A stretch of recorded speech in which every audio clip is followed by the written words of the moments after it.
Brought to you by Home Hardware and Building Center locations. Homeowners helping homeowners with expert advice. And by the 2013 Honda CR-V, an IIHS top safety pick. Honda is the official vehicle of the Toronto Blue Jays.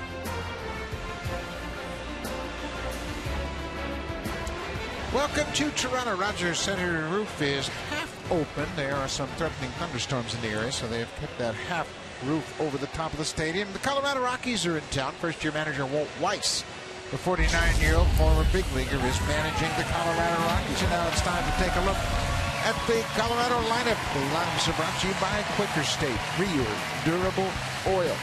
It's the best hitting team in the National League, and they have switch hitters. They have power from both sides of the plate. Carlos Gonzalez, the DH tonight, with a .407 career average against the Blue Jays, including 4 home runs in just 25 at-bats. Michael Kadire, the former Twin, is just one shy of his career high 15-game hit streak. He's hit .383 over the 14-game stretch with a pair of homers and 9 RBIs. This is truly a well-balanced lineup and has a look of an American League ball club. And they're going to be facing the right-hander, Josh Johnson. There's the numbers for 2013. Josh is winless yet, and maybe going against the National League team, which he's had success, will bring him a little luck tonight.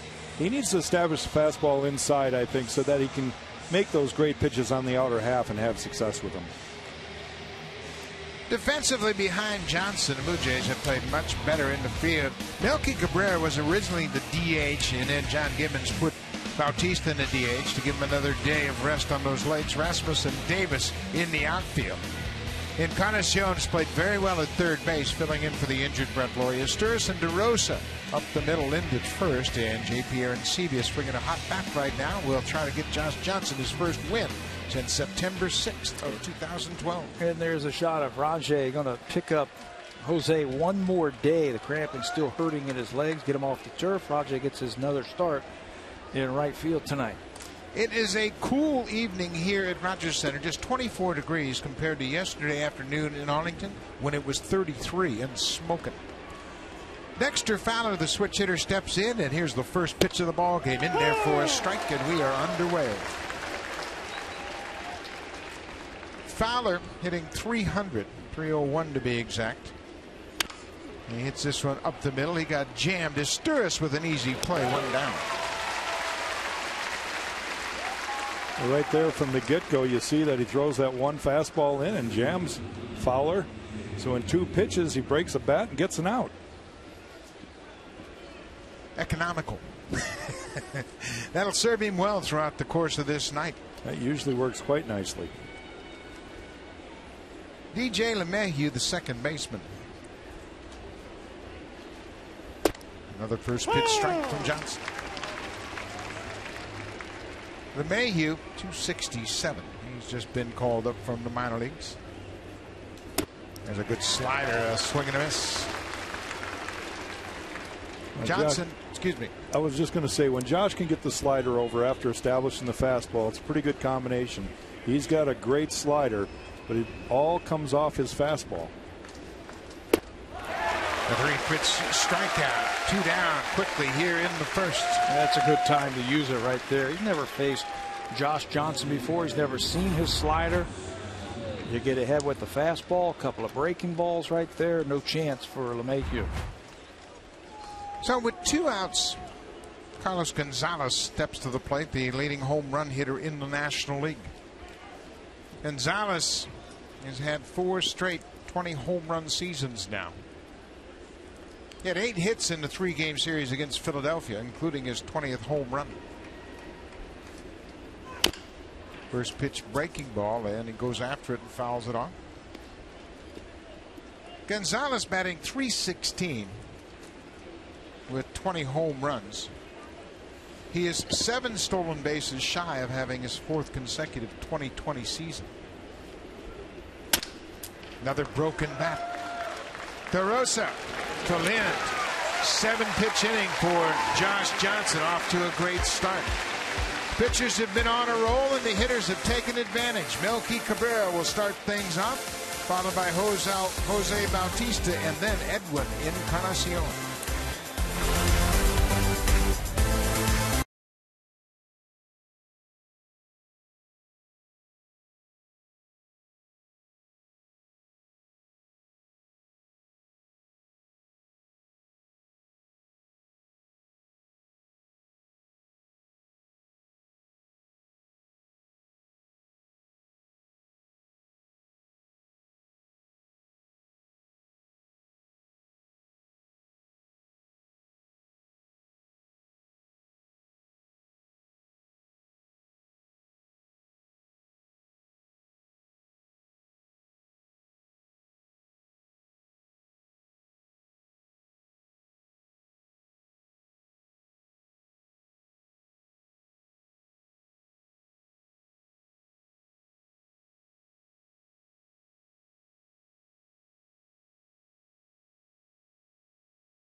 2019 at the start of this series right here at Rogers Center. Now let's take a look at the lineup for John Gibbons.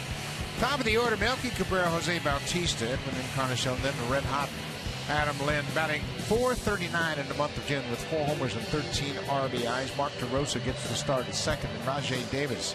His career numbers against Colorado, he's got a .400 average, 10 for 25 with 4 stolen bases. Rajay, initially in left field, has moved across the diamond to right. And they're going to be facing Jorge De La Rosa. There's his win-loss records, a 7-4. He's coming off Tommy John surgery 2 years ago. His out pitch is a slider. He's not going to overpower you.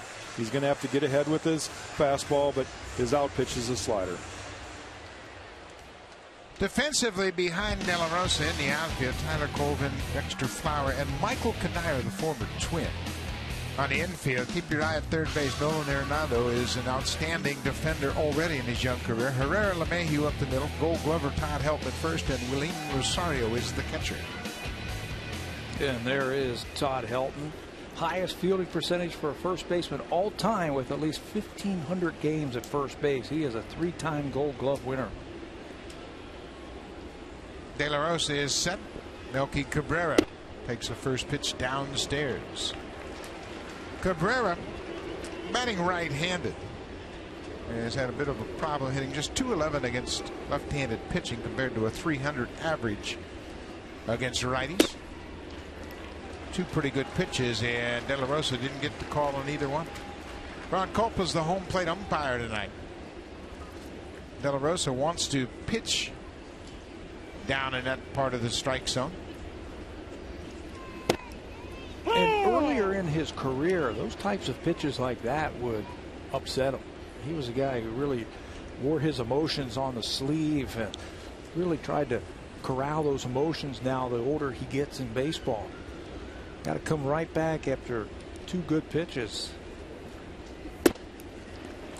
You know what? That's the old saying, control what you can control, but don't worry about all those outside influences. And that's amazing how as you get older as a pitcher, you say less to umpires because you realize if you argue early in the game, you might not ever get them.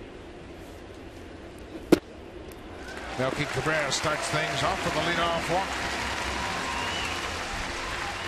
Blue Jays offensively, they have come up with key hits. And you look at their numbers on the road, they had a pretty good swing on the road trip. Jose Bautista hit 3 home runs on the road trip, and he drove in 7. None bigger than that 2-strike, 2-out home run in Chicago off of the closer, Addison Reed, a game the Blue Jays would eventually win. Down to their last pitch, Jose brings them back. Bautista's 0 for 5 in limited at-bats against De La Rosa. He was initially in the lineup as the right fielder, but John Gibbons felt it was probably better for Bautista to give him another day in the DH spot. He was hot in Arlington, and he played the first 3 games in the outfield, and he cramped up at the end of the 3rd game, and they took him out of the game. That's all it takes. I've done that before, played 3 games in that heat down there, and your legs start feeling like a wet noodle, and you feel like you're going to pull a muscle the next time you overextend yourself. Top of the zone early on, it shows that Ron Culpa is going to call the high strike and not give the pitchers that low pitch. Pay attention to that if you're a hitter. Melky Cabrera took a couple of pitches that looked like it was right at the knees. They've called a ball. Now that one looked like it might have been high. So the batters will take note of that, make the adjustment. Bautista bounces it towards second. LeMahieu steps on the bag, goes to first for the double play. Bouncing ball over the mound took LeMahieu right to the bag, and he converted the double play.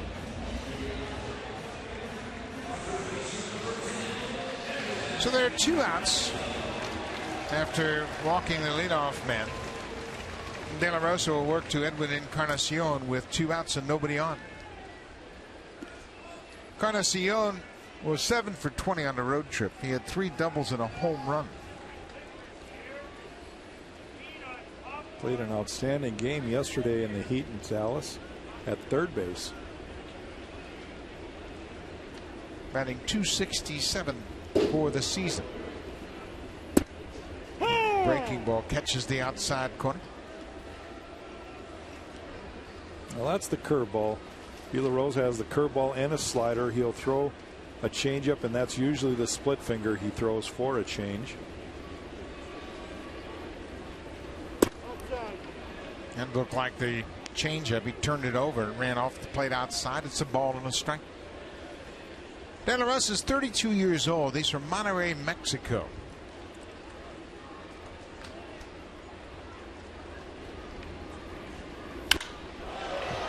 A mile high in shallow center.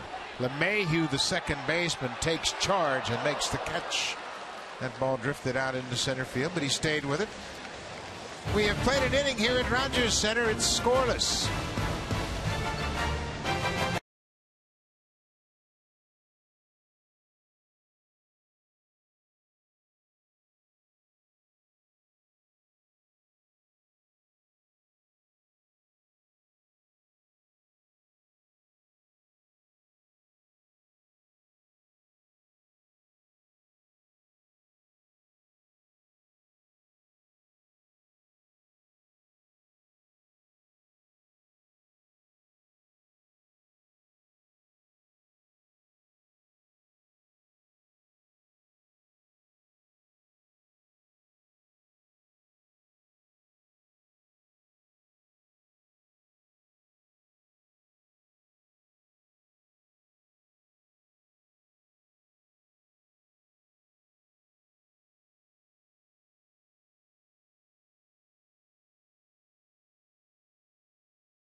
Colorado Rockies appeared in 7 games now. 37 2/3. He's got a very good ERA at 167. The whip is under 1, and he's averaged over 9 strikeouts per 9 innings. Opponent's hitting just 180, so the look of that uniform might inspire him to do good things. As we mentioned, he has not won a game since last September. Well, he looks good already tonight. Early on, pounding that strike zone. He's thrown 8 pitches. They've all been strikes. I thought he looked really good the last time we saw him right here at this ballpark on that Sunday versus the Texas Rangers. There you go. There's another one. In that game, 5 innings, he got off to a great start, if you remember that. Then the blisters started happening. We got a glimpse of him down in the dugout. Did you ever deal with blisters, Jack? I never really did. I had some calluses develop on my fingertips that I had to kind of shave down so they didn't get too aggravated, but not blisters. What causes a blister on a pitcher's finger like that? Well, I can only speculate because I really don't know, but I got to believe the friction and gripping it a little too hard in those real hot days, and you're just repeating a kind of a rub on there. Michael Kadire reaches for that breaking ball. You know, and that's why Josh Johnson did not pitch down in Texas. They felt that it was very hot and he would be sweating a lot, and the combination of the sweat against that skin and that on that blister, it make it a little bit easier to tear that thing open once again. 2-2. Oh, that was a pretty good shot at that inside corner. He missed. So they wanted to wait one more day, get up in the cooler weather here in Toronto, and not have to deal with the Texas heat. Slider that Kadire got a piece of. One thing we want to do while watching Josh tonight is kind of see where he manages that pitch count. Last game, he pitched quite well, but by the 5th inning, the pitch count was around 100, and he had to leave because of it. Full count to Michael Kadire, the right fielder. There's a base hit, and Kadire has just extended his hit streak to tie his career high at 15.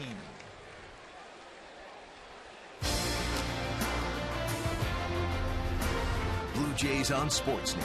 Brought to you by the 2013 Honda CR-V, an IIHS top safety pick. Honda is the official vehicle of the Toronto Blue Jays. First game of 6 games on this homestand. Colorado for 3, and then the Baltimore Orioles for 3. Todd Helton goes after the first pitch and fouls it into the seats. Helton truly a star in the National League and one of baseball's icons. He's hit .250, and Helton has been a 5-time All-Star. He's won a batting title. He's done just about everything you can do defensively at first base, including 3 Gold Glove awards. Not too shabby for a football player playing this game. He was a quarterback at the University of Tennessee while he was playing baseball.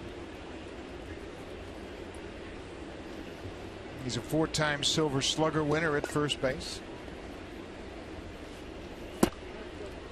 And he continues to be a real influence on this entire ball club, the way he goes about things, his discipline, his routine, and the regimen he goes through every day to get himself prepared has had a positive impact on a lot of his young teammates. Kadire with a big lead at first. He's running. Helton fouls it off, one after that outside pitch.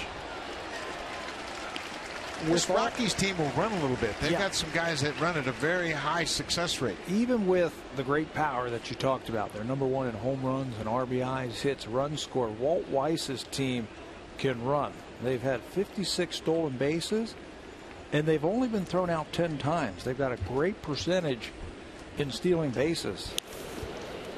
Kadire himself is 5 for 6. Yeah, Michael's not really a base runner, a base stealer. I'm sure that was a hit and run there, and that's where Walt's just trying to get something going with Helton at the plate. He can cover the entire plate. And CB goes down on his knees and blocks that ball. Another full count. You would expect they'd be moving on the pitch with Helton at the plate. He could put the bat on the ball.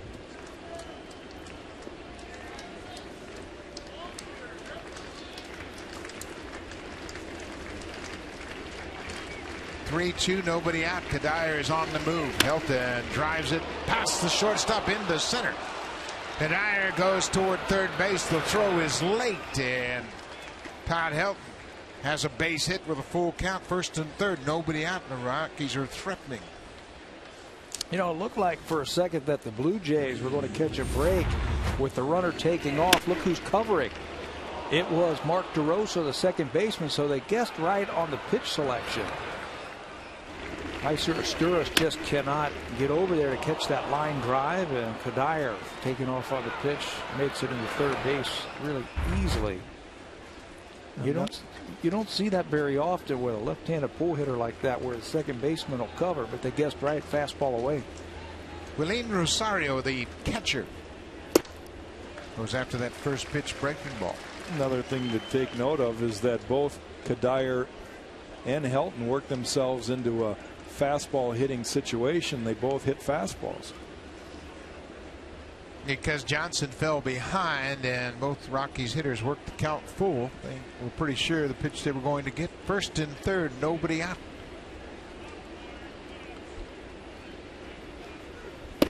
Another breaking ball. This one misses downstairs. And this is another batter for the Colorado Rockies you got to be careful with. He has got a lot of power. Rosario has 11 home runs and 35 RBIs. He's just 24 years old. He's out of the Dominican Republic. It's that slider. They call him the Bull. And in watching him take batting practice, you can understand why, because when he hits it, it's hit. It's low line drives, and he's got a lot of power. Got 8 doubles, a triple, and 11 home runs. And he's hit in 4 of his last 5 games. Came up last year, played 117 games, hit 28 bombs.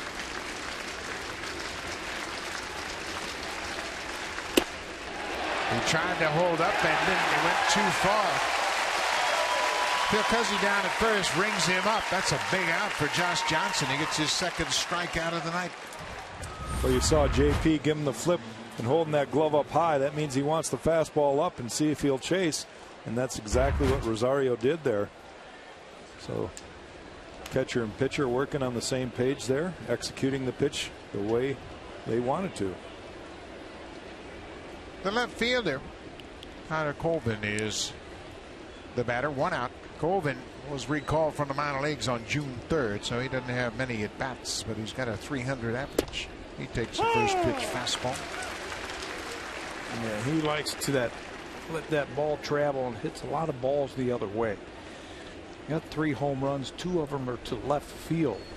So he's got some power that way. Doesn't really look to turn on a ball and try and pull it.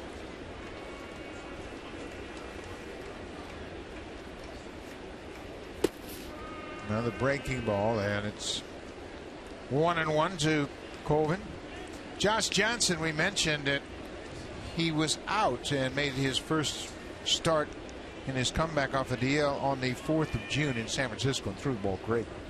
He was hooked up with Tim Lincecum and went 7 innings, allowed 6 hits, 2 runs, but just 1 earned run, and lost a tough one 2-1.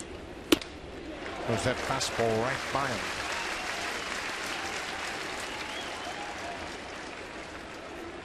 On his last start, Josh pitched against the Rangers here, and in the 3rd inning, he was cruising along, gave up a home run to Nelson Cruz, and it seemed like he went away from his fastball, especially inside. In this game, he's already got 2 broken bats in the 1st inning. He got easy inning.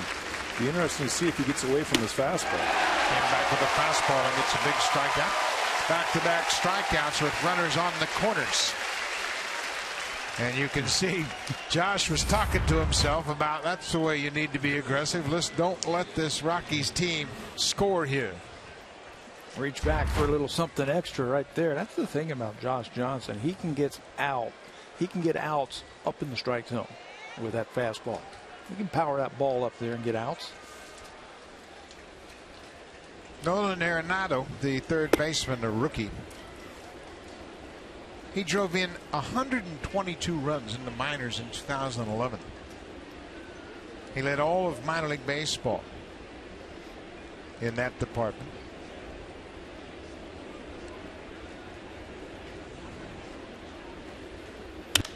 Breaking ball popped in the air. Rajay Davis comes in. Boy, what a job by Josh Johnson. 1st and 3rd, nobody out, 2 strikeouts and a pop-up. When we come back, it'll be Adam Lynn. Nobody's hotter than Adam Lynn. He's hit 17 of his last 19.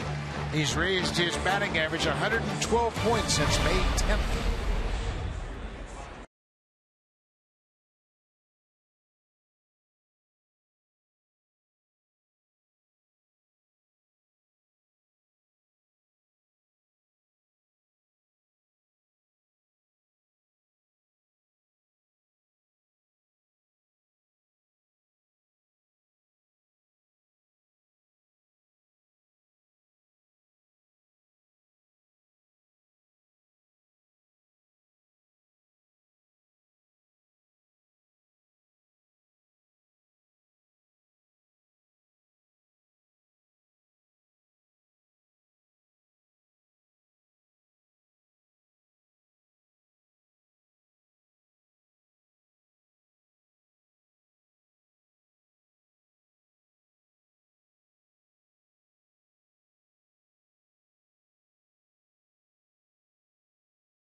Thank you, Jamie. A couple of the best home run hitters in all of baseball. Chris Davis leads the majors with 24 home runs. And Miguel Cabrera is right behind him. Edwin Encarnacion and Carlos Gonzalez of the Rockies, all among the leaders in home runs. Adam Lind fouls it off. He is behind 0-2, and that has not been a problem for Lind of late. He doesn't panic. He stays within himself. And if pitchers try and pitch him away, he just slaps it the other way.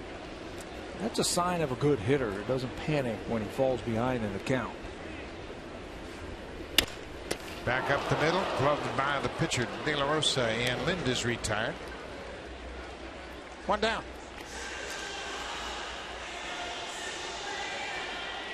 Adam Lind, 0-2, stays right with it, and it's right to the glove side. He just sticks his glove out there and just finds the pocket.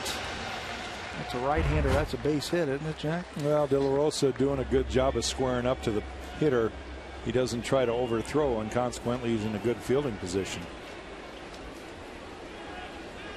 Mark DeRosa starting for a second consecutive game at second base. He was the starter against Derek Holland down in Arlington against the Rangers in the series finale. DeRosa finished up 1 for 4 with a pair of strikeouts. Had a single in the third inning. All bounced in the dirt. DeRosa's hit a home run against De La Rosa. He's had a pretty good start to his month. 7 for 21 with a long ball and 3 ribbies.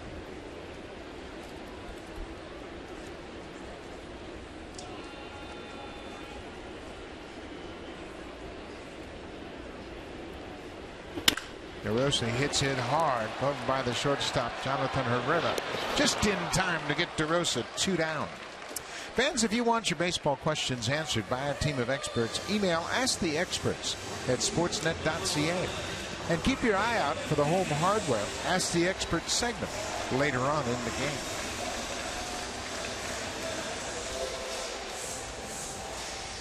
Rajai Davis will step in. Rajai batting .326 against lefty pitching this season. He's over .300 overall.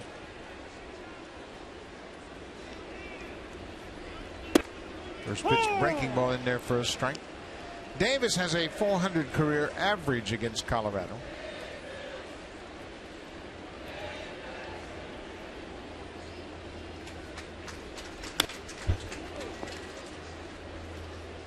Willeen Rosario, we mentioned this is just his first full season handling the pitchers in Colorado, and Rosario's done a nice job. Talked to him before the game today, and he said, I've really got to work hard. He said, I got a good mentor in Yorvit Torrealba who was helping him, and you can see how he accentuates that glove, showing De La Rosa where he wanted the pitch. Talking to some of the Colorado Rocky people, got a bum rap last year. Did Willeen Rosario on his defense. He hasn't been a catcher at the big league level very long, so it's a process for him. He's learning, and they are telling me that he has gotten so much better from last year to this year as a game caller, a thrower, blocking pitches, doing a little bit of everything. It's a tough job for a young player. It's the hardest position to learn in baseball in the big league level. There's no question about it, because you're catching pitchers that you've never seen before and stuff that you've never caught before. You just don't see these kinds of pitches in the minor leagues. The consistency of that, the pitchers, they all have great stuff. Davis fouls off a good pitch. Well, I agree with Buck. You've got to take every pitcher and work with his own ability. And no matter what the scouting reports say about the offense, on that given day, you've got to work with whatever the pitcher's given you and try to execute against that hitter.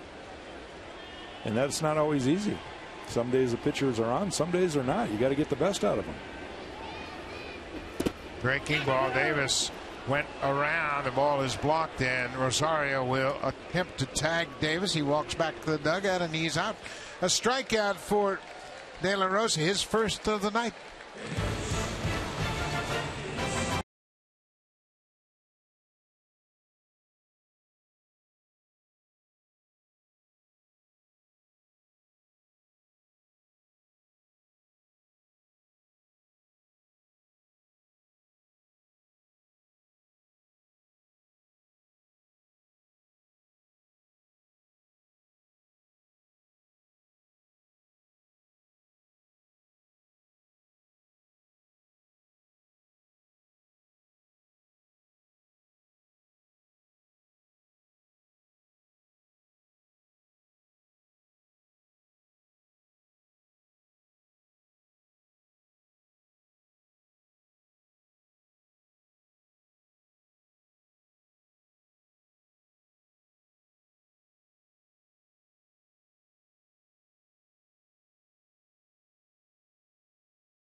It's a 107 start. Come on down early and enjoy the pregame festivities happening outside Rogers Center. The first 20,000 fans will receive a Blue Jays replica red baseball cap. Come celebrate Canada's birthday. Call Blue Jays for tickets at 416-341-1234. Log on to BlueJays.com to order your tickets for Canada Day or stop by most Rogers Plus locations. Josh Johnson working to the number 9 hitter, Jonathan Herrera, the shortstop. Of course, Troy Tulowitzki is the Rockies' regular shortstop. He is scheduled to be out 4 to 6 weeks with a fractured rib. And that's a big blow for the Colorado Rockies. Walt Weiss himself, the American League Rookie of the Year at shortstop for the Oakland Athletics. So he understands the value of a superstar shortstop, that's for sure. On a crazy play, he's just diving for a ball, trying to keep a run from scoring from third base, and landed on his side. And it's a small fracture, non-displaced. And originally 4 to 6 weeks, but after 3 weeks it should heal, and then it's just pain tolerance that he might be able to come back a little bit sooner. Herrera waves at that outside pitch. 4 strikeouts for Josh Johnson already tonight. But Tulowitzki is one of the superstars in baseball, and you can see he's out for 4 to 6 weeks. His ranking in the National League, he's second in batting average, tied for third with 16 home runs, 51 RBIs, OPS over 1, and it's pretty amazing you get that type of production from your shortstop. A very good first half of the season for Tulowitzki. You're right. Normally, you just got a shortstop that just catches the ball, makes the plays. He's involved in everything. He's a captain of the infield. Then to have that type of offense, I mean, that's Alex Rodriguez, Cal Ripken type of numbers from shortstop. Yeah, a few years ago, you had Jeter and Nomar Garciaparra and Alex Rodriguez. A lot of shortstops that were putting those types of offensive numbers up, but it's not been the case lately. Dexter Fowler batting for a second time. Grounded out to shortstop. He got jammed on an inside fastball. Trying to go inside, missed up and away.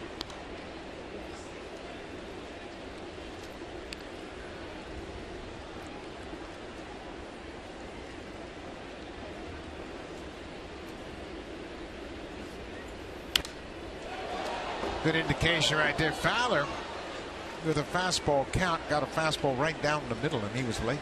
It just shows how effective a fastball can be. Josh was looking to try to get that ball in. It came back over the plate, and he was still tardy with it. Here's the 2-2. Fastball, another broken bat. Beautiful. He might be going to the Jack Morris School of Pitching. Well, 3 fastballs in, 3 broken bats, so you can see that they just cannot generate when he's being able to get it underneath their hands in the mid-90s. Not many guys can handle that pitch, and he's got 3 bats already. Pitching has been outstanding. R.A. Dickey, Ismail Rogers, Mark Burley, all done a great job. Sound like it broke his bat off the end of the bat as Stewart nears second. Quick inning for Josh Johnson. The Rockies go quietly in their half of the third. We're at the bottom of the third in this scoreless game.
to you by the new BlackBerry Z10 and Q10, built to keep you moving.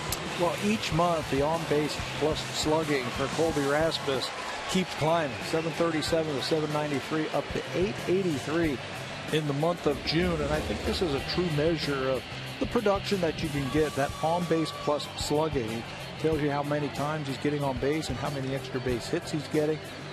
Certainly want some more extra base hits as opposed to some singles. So Rasmus in a nice little roll right now. Colby Rasmus had 4 hits on the recent road trip, and they were all home runs.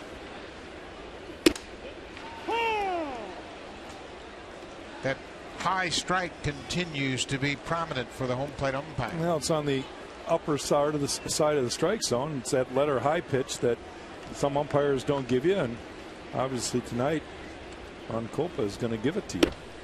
It's a good changeup. That's in there. It's 0-2 to Rasmus. Colby hit an 0-2 home run against the Rangers, where he just made a good pass on a pitch on the inner half and knocked it out of the yard.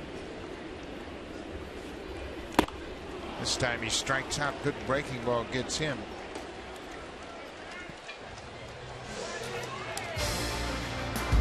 Have you voted in the Kit Kat Chunky Challenge? Try all 3 new flavors today and cast your vote on Facebook for a chance to win some big chunky prizes.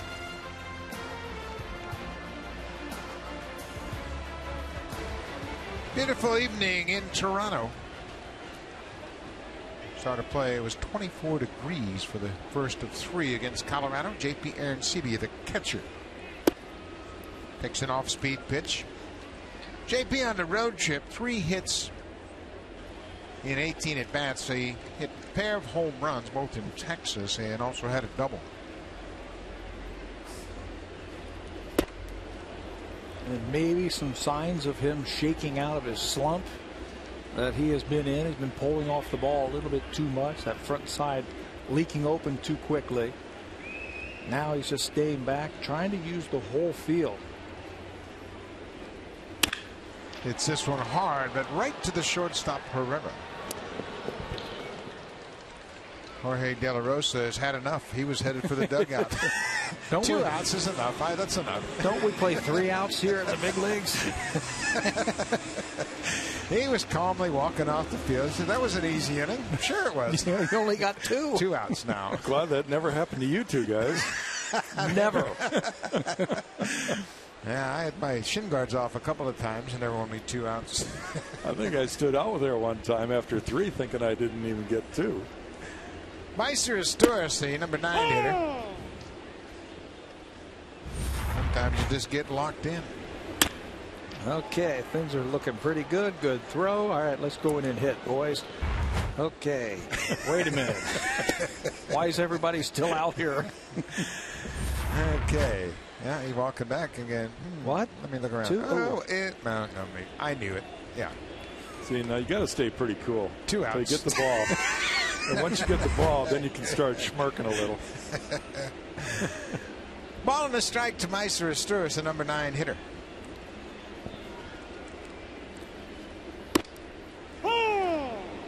Boy, that's consistent. I tell you what would you rather have as a pitcher, a high strike or a low strike? Well, I would rather be able to execute the low strike. You know, you can't live upstairs too much. A lot of hitters can jump on that high pitch. 1-2, 2 outs.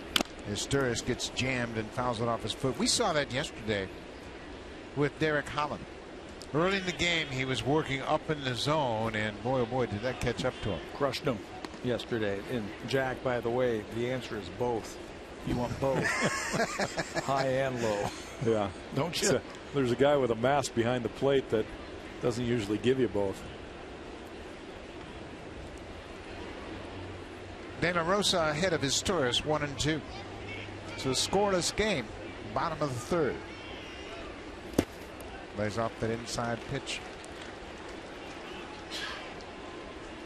De La Rosa won 16 games for the Rockies a couple of years ago, and then he tore his ulnar collateral ligament in 2011. He was a 16-9 pitcher for the Rockies in 2009.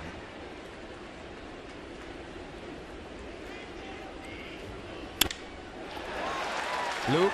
And what a play by LeMahieu. That had base hit written all over it. This defense has been outstanding. DJ LeMahieu takes a hit away from Meiser.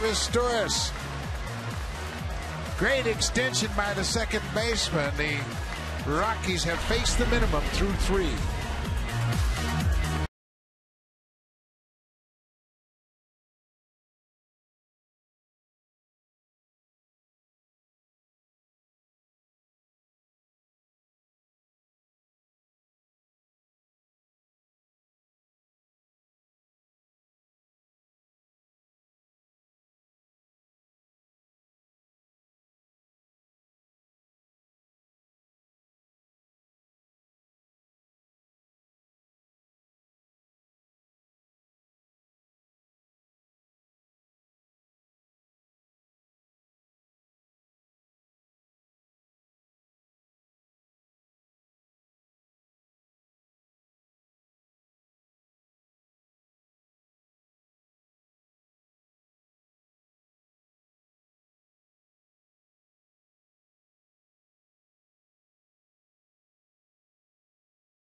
Good stuff.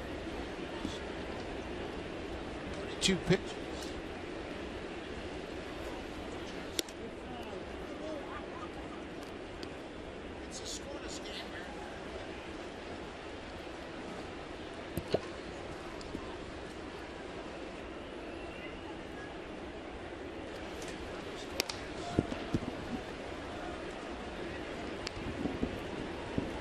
Carlos Gomez takes one off the plate. It's 2-0. Be careful now. This is where he really looks for a fastball in the inner half. Missed with that 95-mile-an-hour heater. Gonzalez with 20 home runs, 56 RBIs. He leads the National League in home runs. I mentioned Chris Davis hit his 24th tonight for the Baltimore Orioles. That's the major league leader. And it didn't take Carlos Gonzalez very long to get to 20 home runs. 70 games, fastest to 20 home runs since they've implemented the humidor in Colorado. They brought that into play in 2002. There were 7 players that reached 20 home runs before 70 games prior to the humidor being placed, but that has really slowed down the home run pace. Yeah, thank goodness too. I'm sure the pitchers are liking the fact that they can get the ball in the air and be rewarded for it. Boy, what a job by Josh Johnson. He fell behind 3-0 and came all the way back to get the strikeout. That's 5 strikeouts already for Johnson. He's got a good fastball tonight, and he is using, you see that little hesitation right over the rubber to gather himself and then to reach back for a little something extra. 1 down. Scoreless ball game in the top of the 4th. Both pitchers off to a good start tonight. Michael Kadire extended his hit streak to 15 straight with a single to right in his first at bat. He is such a professional hitter. Not afraid to take a strike, not afraid to work the count.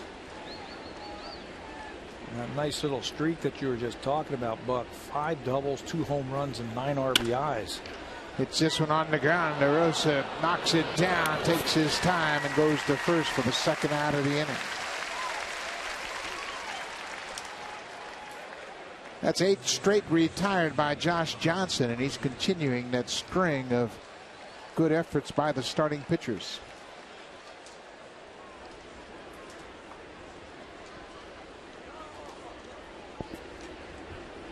Todd Helton, he singled center on a 3-2 pitch his first time up. There's a first pitch curveball that missed. Wicked. He's doing it, knock on wood, with a low pitch count, which should really help him to get a little bit deeper into this ball game. The cutter that Helton fouls off.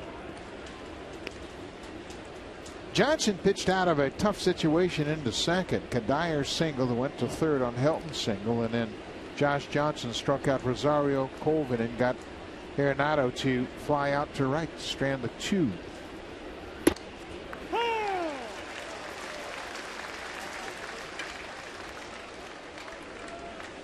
Mentioned Johnson's always pitched well against Colorado.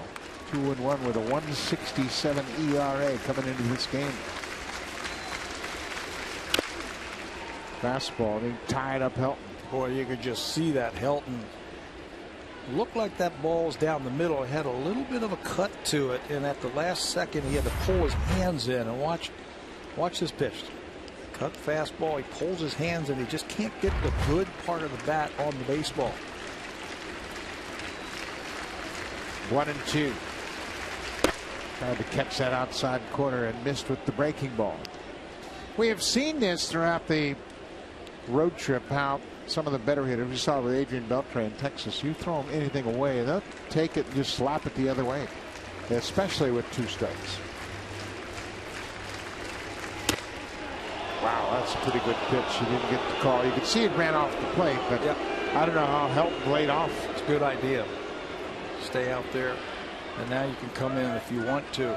All good hitters with 2 strikes, you can jam them because they're looking for the ball over the plate. Oh, what an inning for Josh Johnson. 2 strikeouts in the inning. The Rockies go quietly as they are set down in order. Top of the order for the Jays, Melky Cabrera, then Jose Bautista, and Edwin Encarnacion.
The game time is 1:07 p.m. The first 20,000 fans will receive a Blue Jays Beat Stout.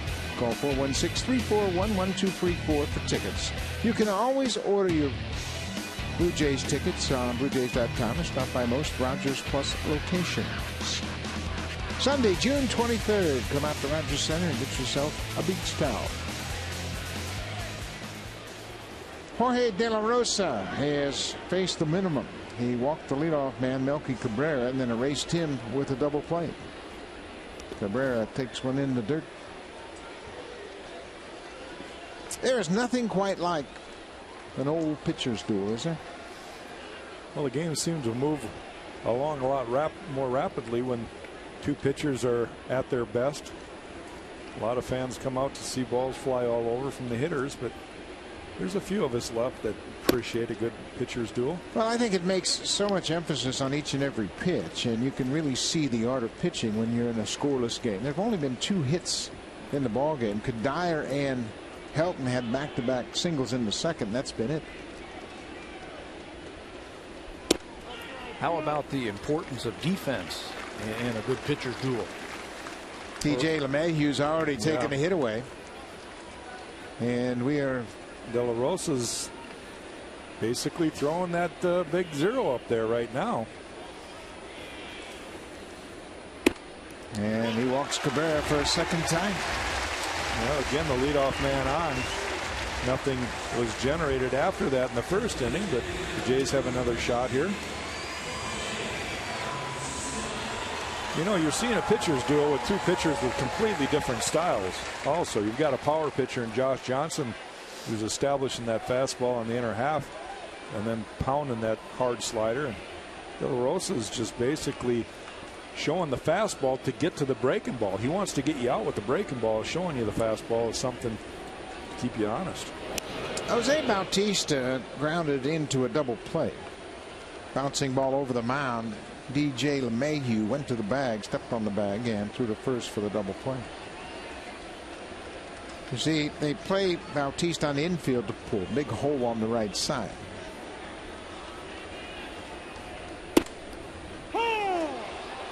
That's been a strike all night. That pitch upstairs. Yep, and no complaints. That's the pitch. At least that's the location of the pitch. Bautista hit against Addison Reed out of the ballpark for a home run. Right up the top of the zone, maybe even higher. Slider that was up. Just spit his bat up just a little bit. Well, he's turning that fastball over nice, isn't he, to the right-handers? Yeah, that's a good sinker down the way.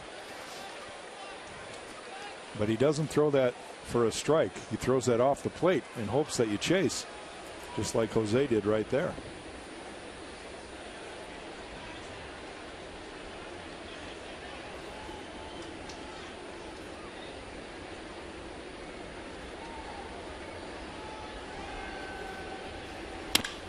Ground ball. Herrera gloves it, throws to second in time, and they force Cabrera.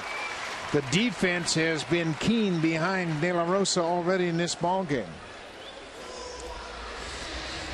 Jonathan Herrera filling in for Troy Tulowitzki, making his 10th start at shortstop. Watch him just take a step right at the last second. Did you see him move? It was a breaking ball.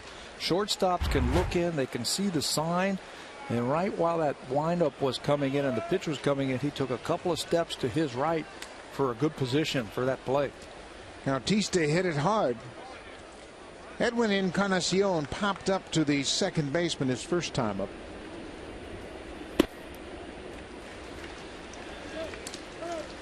The Colorado Rockies are off to a good start. They come into this ball game at 37-33, just a half game back in the NL West. A year ago, they were 27-43, a 10-game difference. First-year manager Walt Weiss has them off to a good start. This time last year, they were 15 games back in the West. And you know what the turnaround has been? Pitching. Talking to some of the Colorado people, they said they just could not pitch last year. They had some injuries and they had some young kids and just did not work. They've always been a good hitting team, Colorado Rockies, but this year they're starting to get some pitching. Tapped foul at the plate. Well, Walt Weiss was part of that great run in Oakland. He was the Rookie of the Year in the American League in '88.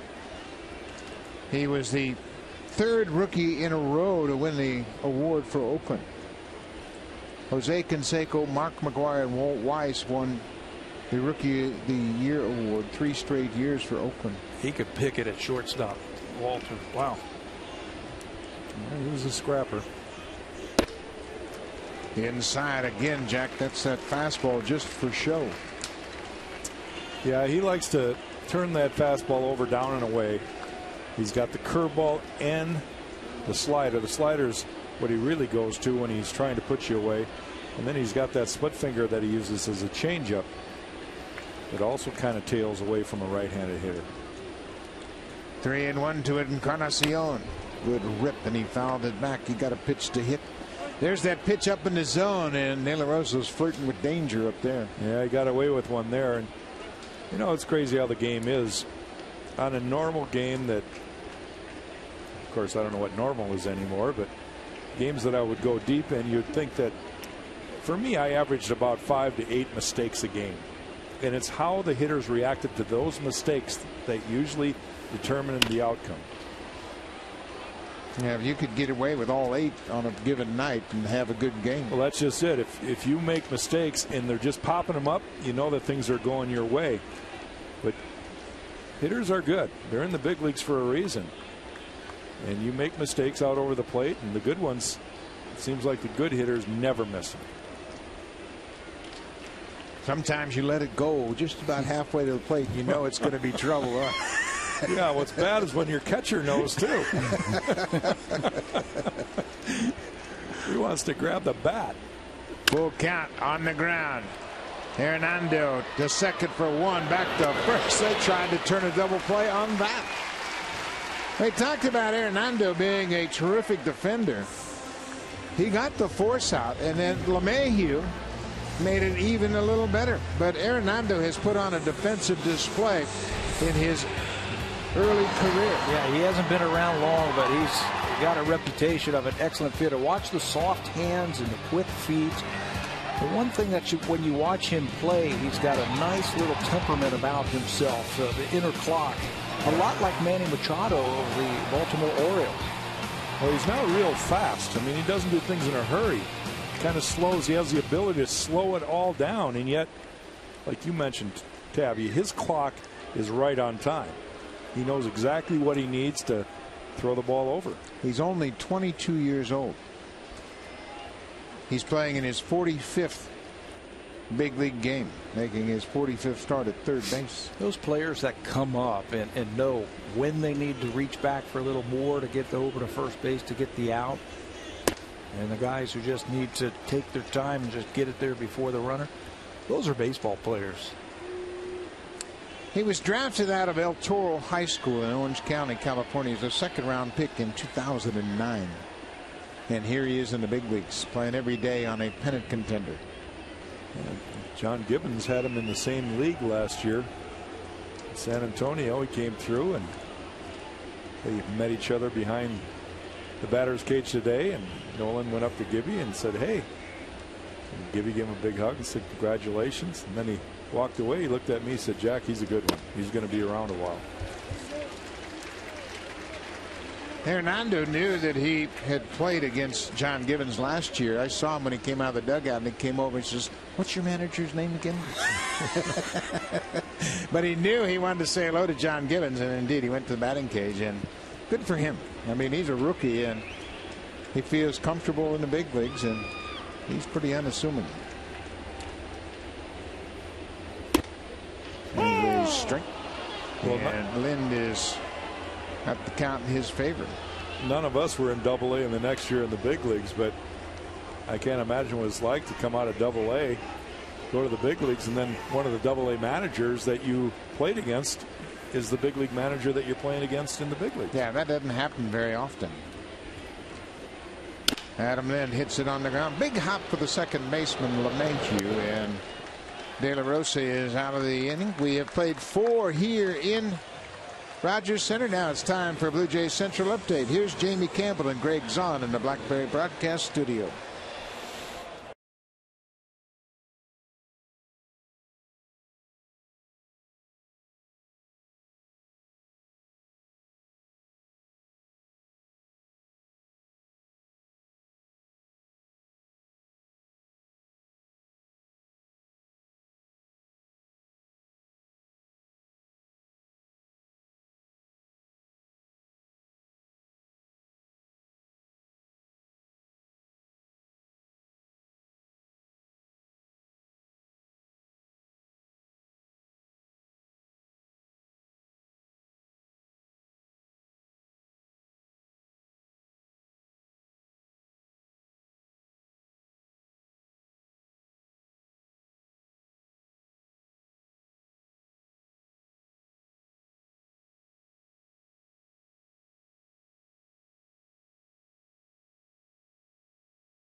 Brazil for the FIFA Confederations Cup. It's a highly anticipated tune-up event for next year's World Cup. Sportsnet World has Brazil, Mexico, followed by Italy, Japan on Wednesday.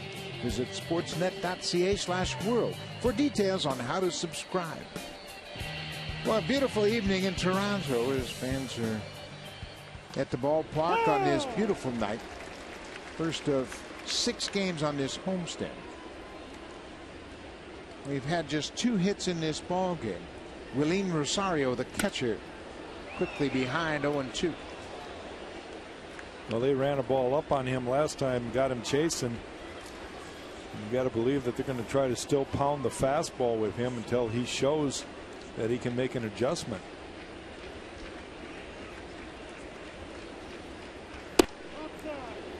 Took a shot at that outside corner and missed. Well, and you're ahead in the count. You don't want to miss over the plate. You've got a pitch to waste, and you want to see if the hitter maybe chase out of the zone. He chased out of the zone. That's 7 strikeouts for Johnson. Just 1 off his season high.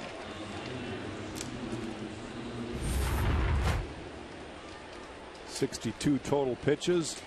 Josh is climbing up there in strikeouts, which usually means pitch count, but he's doing a good job of managing 5th inning here with just 62 pitches.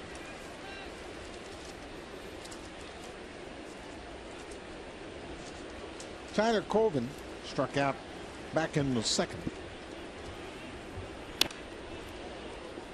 Good fastball, and he's late, just 93 miles an hour, but it's upstairs with little life.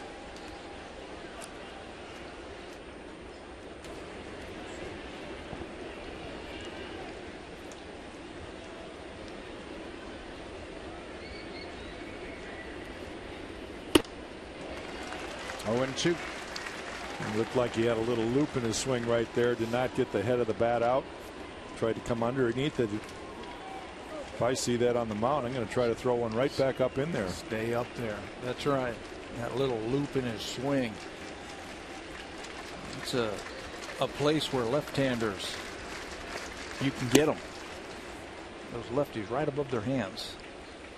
Isn't it something how you can categorize left-handed swing like it's smooth and it'll be down, and more often than not you don't see many left-handers that can handle that pitch. It's up and in like that right there. Perfect. Came right back in there. That's something, Buck, you can address this. It's harder for a catcher to recognize that than the pitcher. The pitcher sees it. The catcher only recognizes the fact that he didn't get to it. So you as the pitcher have to basically have the catcher come right back with it. 8 strikeouts now. That ties his season high, also accomplished in April. There's a drive toward center. Rasmus is not going to get it. Bangs up against the wall off the fence. Nolan Arenado has his 13th double. Boy, he looks like a good hitter. Short swing, short to the ball. He flew out this first time up on a first pitch breaking ball, and this time it's hung in the middle of the plate. Now you can see that's a power swing. It's short and right to the ball. Arenado had 30 doubles in all 3 of his minor league seasons, and to me that's a real measure of a guy's hitting ability, the amount of doubles you hit. Because he can hit any type of pitch to the both fields. To left field, right field. He can hit it from foul line to foul line. Jonathan Herrera, the shortstop, goes after the first pitch. Torres knocks it down, gets to his feet. Oh, what a play! Meiser Torres saves a run for Josh Johnson. First he keeps it on the infield, and then he got to his feet and makes a fine play up the middle. This had base hit written all over it. Torres throws out Herrera to end the top half of the 5th.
yours to discover. June 21st, 22nd, and 23rd. The Blue Jays will take on the Baltimore Orioles.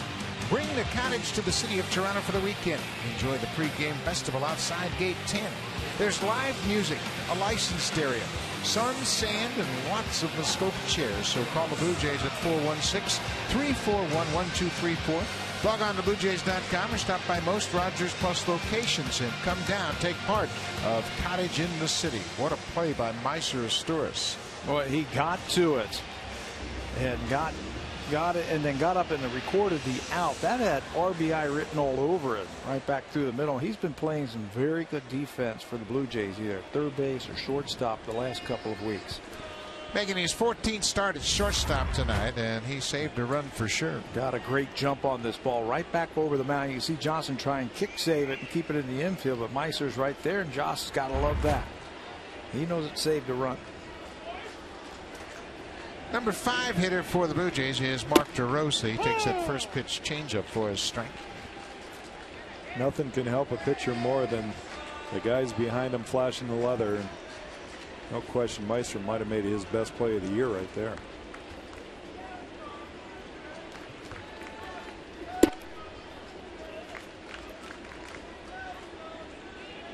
Meiser has played better at all 3 infield positions after a slow start. It looks like he has made the adjustments to the speed of this artificial surface. Got a great jump on that ball.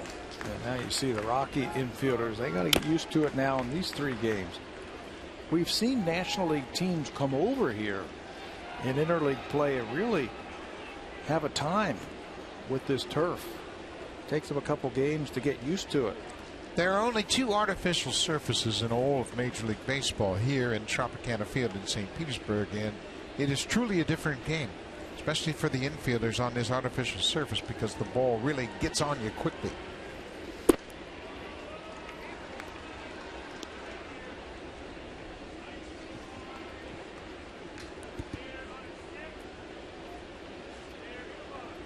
Two balls and 2 strikes to leadoff man in the 5th. It's a scoreless ball game.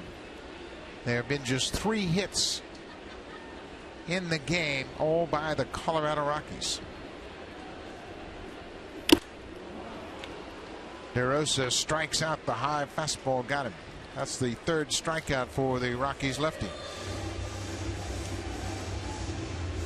Well, he's pitching himself a gem himself right there, going up the ladder with Mark DeRosa, kind of mixing up all his pitches. He's not staying with any certain pattern, and that's a key for any pitcher, to try to deviate in that pattern. Rajay Davis was a strikeout victim in the 2nd.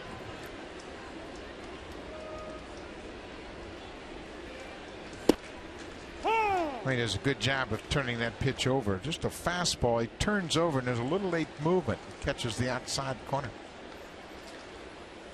He has been doing it all night to these right-handers, especially early in the count. Ripped to the 3rd baseman, and there's Arenado. They told us you're going to see some good defensive plays from the 3rd baseman in this series, and he's made a couple of good ones already. Got to have quick reflexes to play the hot corner. This one hooking right at him. Watch how he plays it off to the side, where you can watch that ball just a little bit easier.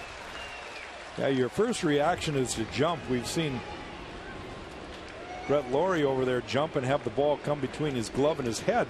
That time he kept his hands down, even though he probably didn't have to jump at all. He just had to leave up, but you don't know that when the ball is hit off the bat. Kobe Rasmus struck out on a breaking ball his first time up.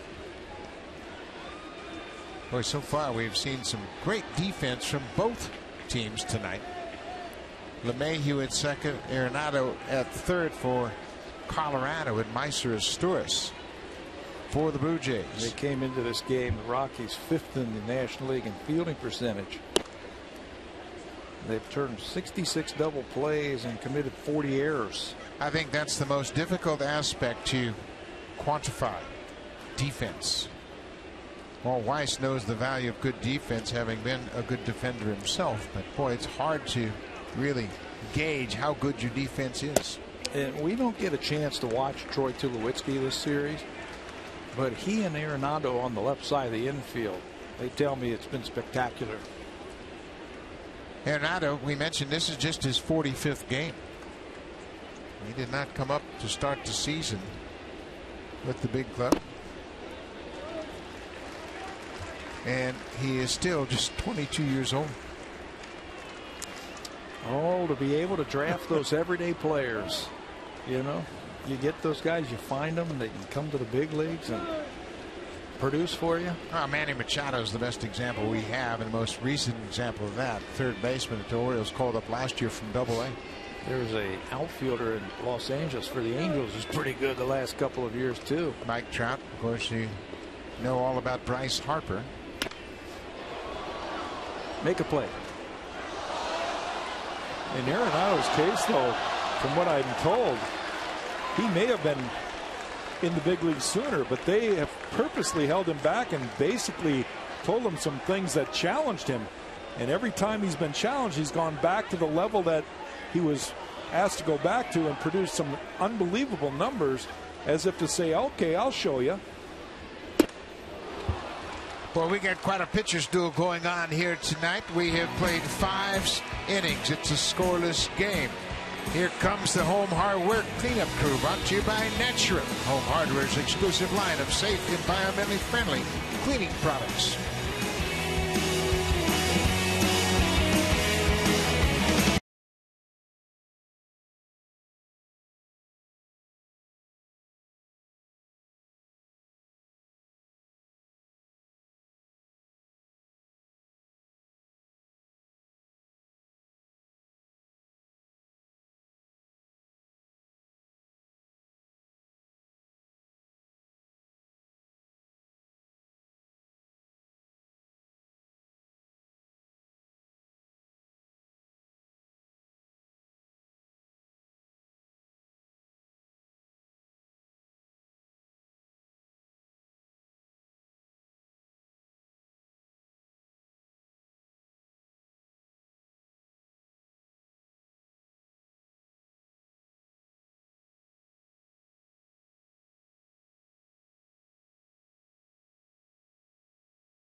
Edmonton, Alberta, July 28th, 29th, and 30th. At Airport Tennis Field, the instructors include Otto Velez, Cecil Fielder, Jesse Barfield, Lloyd Mosby, and Dwayne Ward.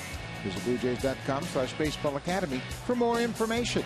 The Toronto Blue Jays are proud supporters of amateur baseball across Canada.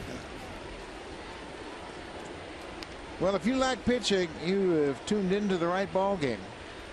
Jorge De La Rosa and Josh Johnson are hooked up in a pitcher's duel. Dexter Fowler didn't want to, but he did. 3 at bats, 3 different bats.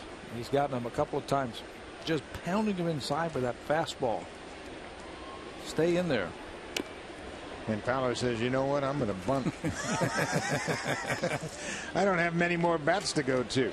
Well, the Rockies just with 3 hits. Jays yet to get on the board. So it has been all pitching, and I guess when you're not getting on base, you're going to try anything. Yeah, you have to, especially the way he runs. He's got great speed. 12 steals, and he gets pounded inside again. He strikes out for the first time tonight. He is 0 for 3. Josh Johnson is dealing tonight. Well, he's using a variety of pitches. Fastball in, there's a slider. Fastball that he got up in the zone. And basically just power. Not a lot of off-speed stuff tonight for Big Josh. There's a little looper down the right side. This is trouble. G.J. LeMahieu is headed for second, and he'll get there as Rajay Davis gets it back to the infield. A one-out double for LeMahieu, his 7th double of the season.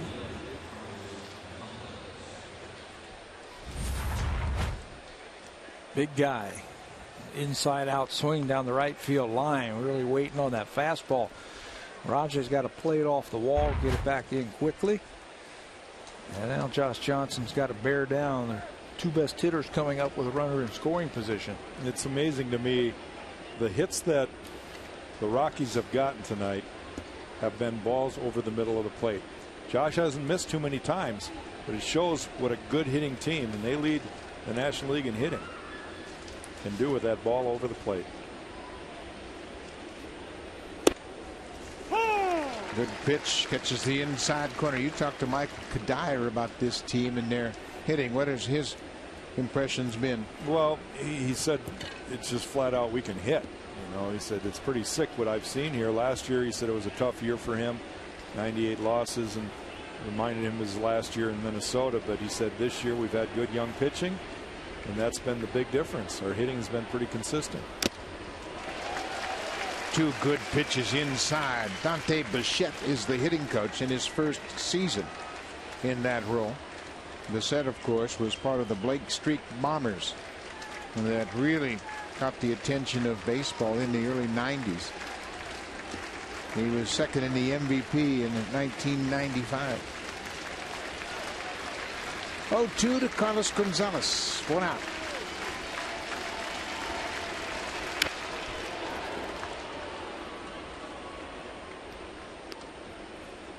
That is Willeen Rosario talking to his mentor, Yorvik Torrealba. Torrealba, of course, played with the Blue Jays. And Rosario leans on him heavily for experience about getting through these situations. Literally and figuratively. You can see right there, they're talking baseball strategy. Why not? Go to the guy who's been around for a while. Another 0-2 pitch, pulled to the right side. That's a fair ball. Then they'll go to the bag to retire Gonzalez. LeMahieu goes from second to third, but now there are 2 outs. Now they'll trade an out for the runner to advance to third base. Now you got Michael Kadire up, the right-hander, and he's a dead red fastball hitter. He will be looking fastball every single pitch. I've seen him for many years in Minnesota, and the way to get Michael Kadire out is throwing breaking balls every single time. Not easy to do, but he's a good fastball hitter. He lives for these situations right here. Runners in scoring position, 2 outs. Shortens up the swing just a little bit. Looks to hit right back through the middle. He's got outstanding numbers this season with runners in scoring position. LeMahieu at third. Kadire pops up the fastball. Lind over near the seats, and it is beyond his reach in the camera bay. Mention the Colorado offense, how good it has been, and it leads the National League in batting average. They've scored 5 runs a game. That's second in the NL. They're tied for first with 91 home runs. Good on base percentage, and they're third in walks. Walt Weiss has taken over team, and they've changed their philosophy at plate, and it's worked to their advantage. They're also #1 in runs and #1 in slugging percentage. And we told you about the stolen bases, 56 for 66. So a little bit of everything offensively from Colorado.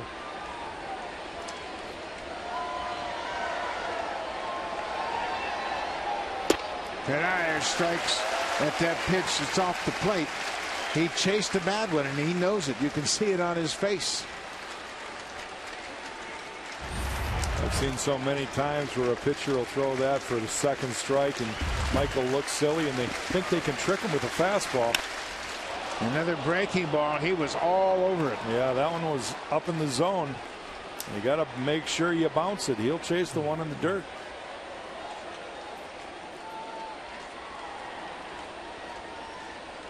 Colorado is 0 for 5 with runners in scoring position. They've stranded 3. Johnson's done a good job pitching with runners on.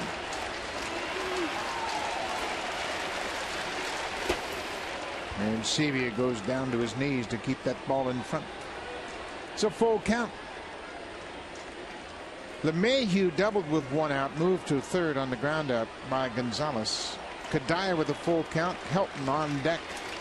Last time it was a full count to Kadire. He threw him a fastball. You don't think he should throw one here, do you? You got two bases open. You need one out. You kind of got to pick your poison, I guess. Breaking ball inside, missed off the plate. So Kadire walks. That's the first walk issued by Johnson.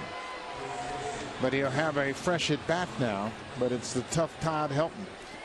Well, and again, you've got Helton. He struck him out his last time up. But Todd Helton, one of the better hitters in the National League year in and year out. So you've got another base open. You've got Willen Rosario, the catcher, who struck out twice and hasn't looked good at all. So you got to be careful with Helton here. Popped him up. This should end it. Isturiz, the shortstop, in shallow center. Johnson does another great job with runners on. The Rangers have stranded 5. The game is still scoreless. We go to the bottom of the 6th.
And tonight in Dunedin, Jose Reyes and Brandon Morrow both played in rehab starts. Reyes had 3 at-bats, got a couple of hits. He scored 2 runs. Morrow pitched 2 innings, gave up 5 hits, including a home run.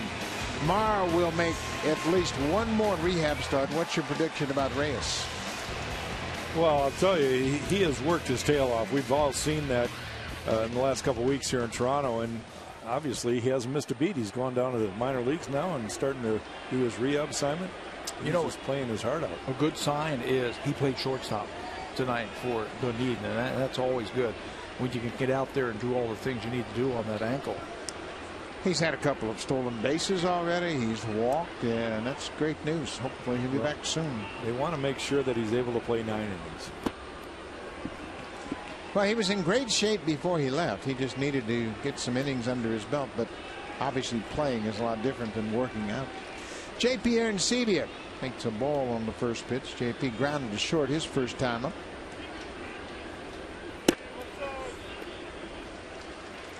For the Blue Jays, it'll be 8-9-1 against Jorge De La Rosa. Meiser Isturiz on deck. He lined out to the second baseman. He was robbed of a base hit his first time up. This is popped up. Helton coming down from first. The catcher, Willen Rosario, makes the catch in foul ground. 1 down. Come find out why more Canadians trust Mr. Lube's trained technicians with their oil changes than any other quick lube. We're #1 for a reason. Take good care.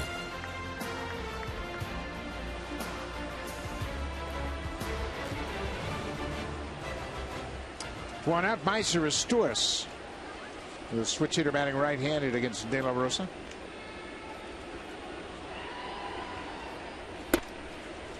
first pitch strike. Well, that's been a familiar theme for both pitchers tonight. Well, I guess we might as well mention that this young man's throwing a no-hitter. Indeed he is. Hey, Rosario was calling for the pitch, and I got the pitch, and it looked like Rosario wasn't sure if that's what pitch he wanted. Boy, the movement on that breaking ball right there. It breaks about 5 feet from where it starts on the outer half up in the zone and burying it back foot to Meister Asturias. Yep, there it is up and away, and now it's back foot. You combine that with that fastball he's turning over and the other one. A way to put the curse on him. I like that. Well, he's the opposition. I mean, we wouldn't say anything if it was our guy. Nope. No hits.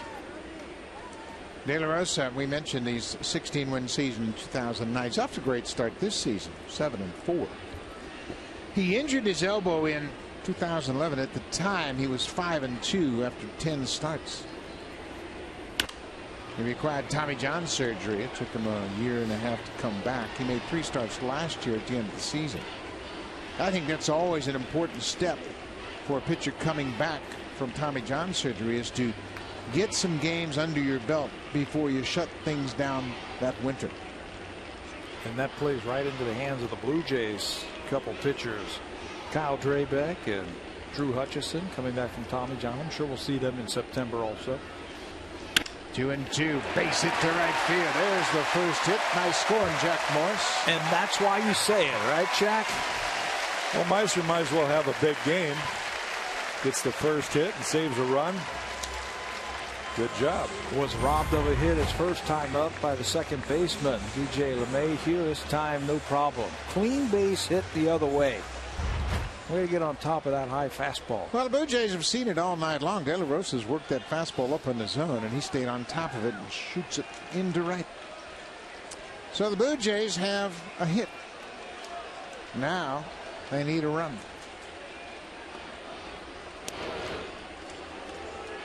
Melky Cabrera has walked twice tonight.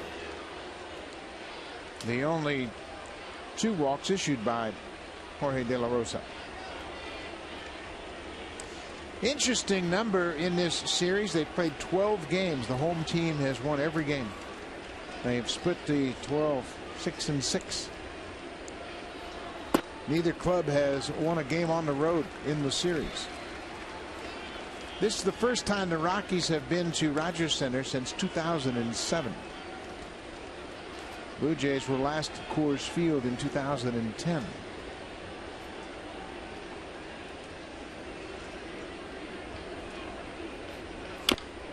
Off speed pitch. We mentioned the Blue Jays have won all 6 games prior to this game tonight. And you can see the record. Blue Jays are 6-0. They have outpitched the Rockies, out-hit the Rockies, and certainly outscored them. 10 home runs to just 3 in this ballpark. Blue Jays averaging 6 runs a game versus the Rockies here. Cabrera pops this one down the right side. That's going to reach the seats and go out of play. Why do I get the feeling that we're seeing 2 starting pitchers just dominate this game, and I have this feeling that it's going to be decided from the bullpen? Maybe it would be pitch counts. Josh Johnson has really thrown well in all 3 of his starts since coming back. 1-2, 1 out. Way inside. Blue Jays have scored at least 6 runs in each of the last 3 games. And they swept the Rangers in Arlington. First time they've ever swept the 4-game series in Arlington against Texas. This is popped in the air.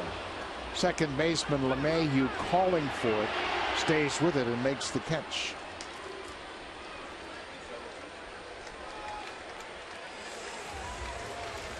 Melky Cabrera was using Jose Bautista's bat, and it's really not that unusual. Guys will go through a little bit of a slide, and they'll say, you know what, let me use your bat for a while. It just happens to feel a little bit better to them. Guys are always changing bats. One of the worst guys in the history of that, Manny Ramirez. He'd just grab any bat and go to the plate. He didn't care whose it was. Didn't make any difference.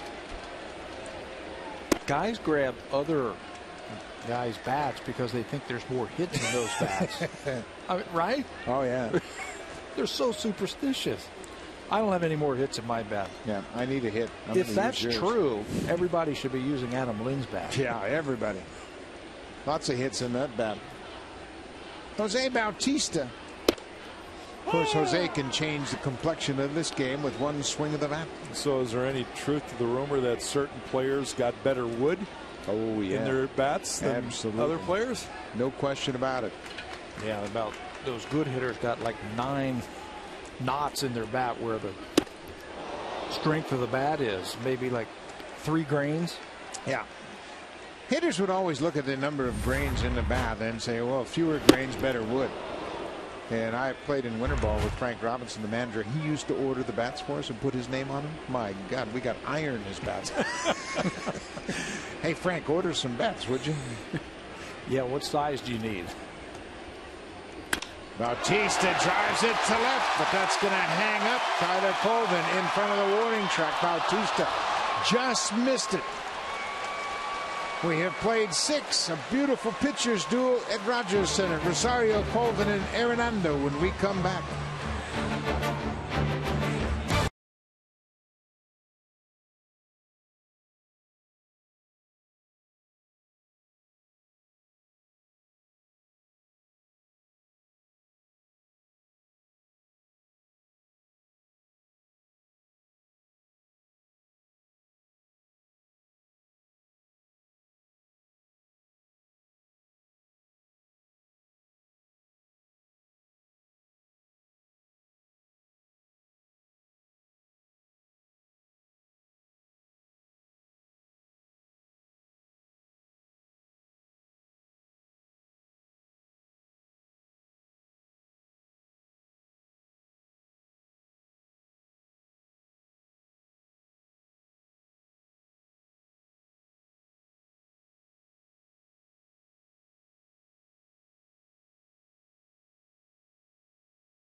When you get a well-pitched game, obviously you're going to see some great defense behind the pitchers, and we've seen that tonight.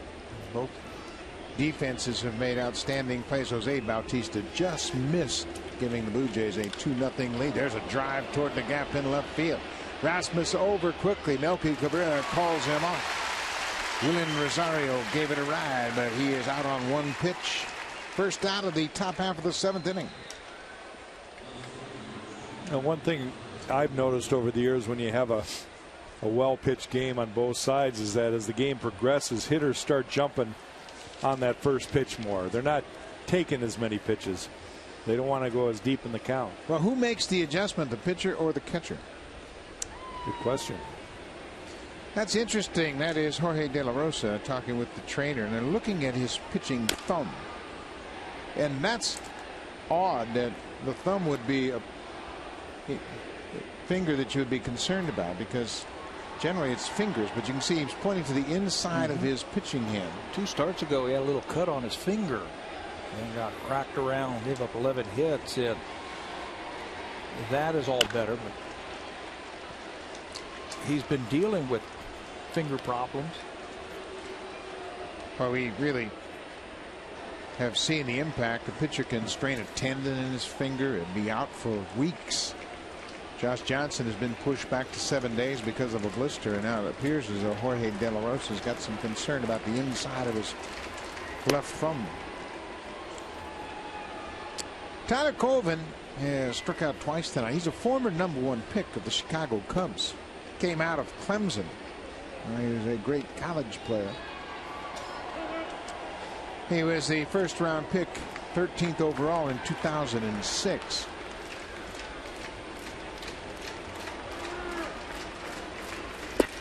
Chases that breaking ball and strikes out again. That is 10 strikeouts for Josh Johnson. That's his 7th career 10 or more strikeout game. And he has had the strikeout pitch working all night. Just a good, sharp, quick breaking ball there. The slider going down. And we saw it the other day with Yu Darvish of how he was just eating up the Blue Jay hitters with breaking balls down in the zone. Get ahead and throw that thing down. It's hard to lay off. Nolan Arenado doubled his last time up at a first pitch breaking ball to the gap in left field. His 13th double of the season. So they're going to work him inside a bit. Ball on a strike. Johnson's career high in strikeouts is 12. He's done that twice. They both came in the 2010 season. Arenado hits it to third. Encarnacion deep at third in time.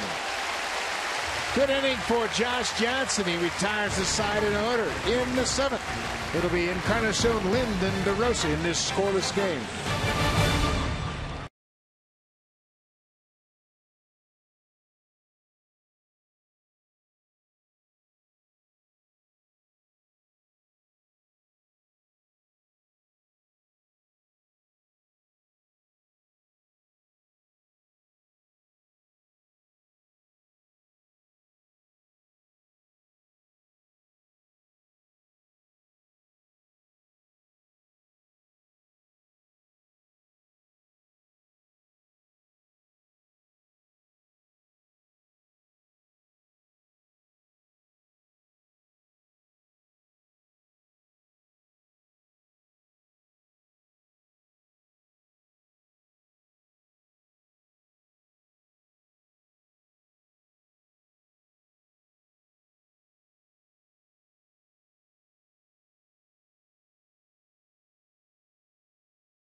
Are some lucky fans enjoying a seat upgrade courtesy of TD. Congratulations. Enjoy your great seats.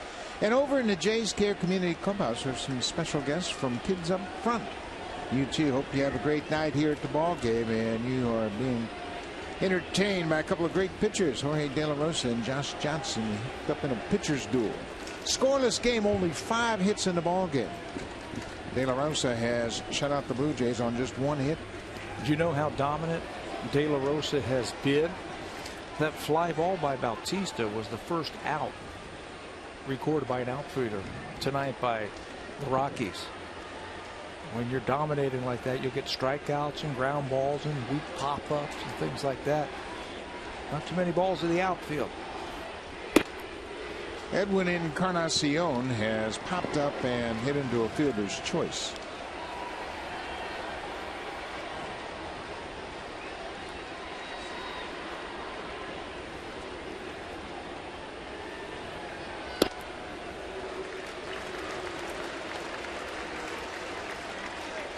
He has been loading up on that back foot.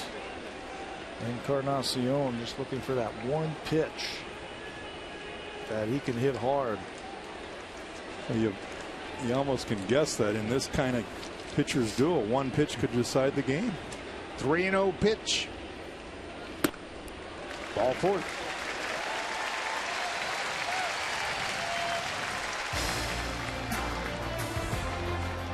The 2013 Honda CR-V, an IIHS top safety pick. Honda is the official vehicle of the Toronto Blue Jays.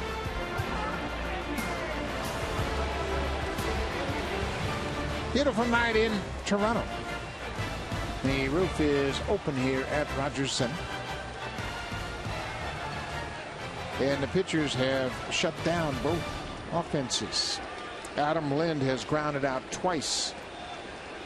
Once back to the pitcher and once to the second baseman. Leadoff walk to Encarnacion. I guess that in itself is a good indication of how well De La Rosa is pitching to shut down Adam Lind, who has been so hot at the plate. Grabs Cahill's up, throwing for the Rockies. Off the end of the bat. And you can see right there, that's the 90th pitch for De La Rosa. It might be a little bit more to do with his thumb issue than the pitch count. They examined him in the dugout after that last half inning.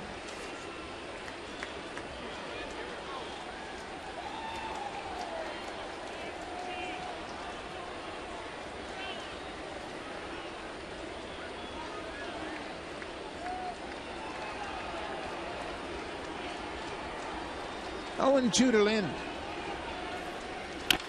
Off the end of the bat, that'll squib foul up the third baseline.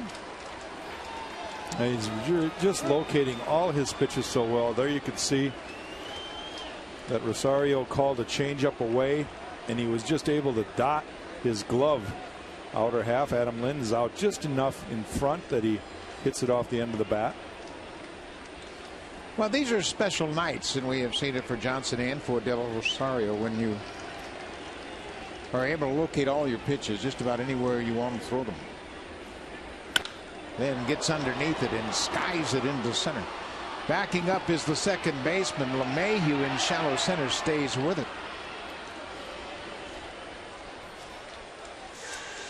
This copyrighted telecast is presented by authority of Rogers Blue Jays Baseball Partnership and may not be reproduced or retransmitted in any form. And the accounts and descriptions of this game may not be disseminated without the express written consent of Rogers Blue Jays Baseball Partnership.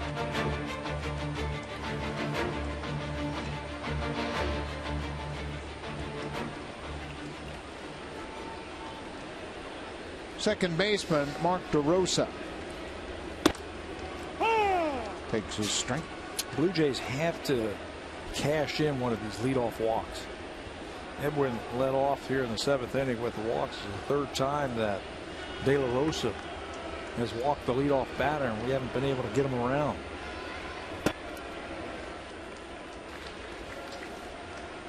Ball on a strike. Might you just roll the dice and play hit and run here? Yep, that's what I would do. And your worst case scenario, if you pull it off, you've got a runner in scoring position and Rajay Davis at the plate, who's hit really well against lefties. That's what the Rockies are thinking. Encarnacion's a terrific base runner. Not necessarily a real speed burner, but he's got great instincts on the bases. Jim Wright's the pitching coach. He's on the horn down to the bullpen. Scahill is throwing.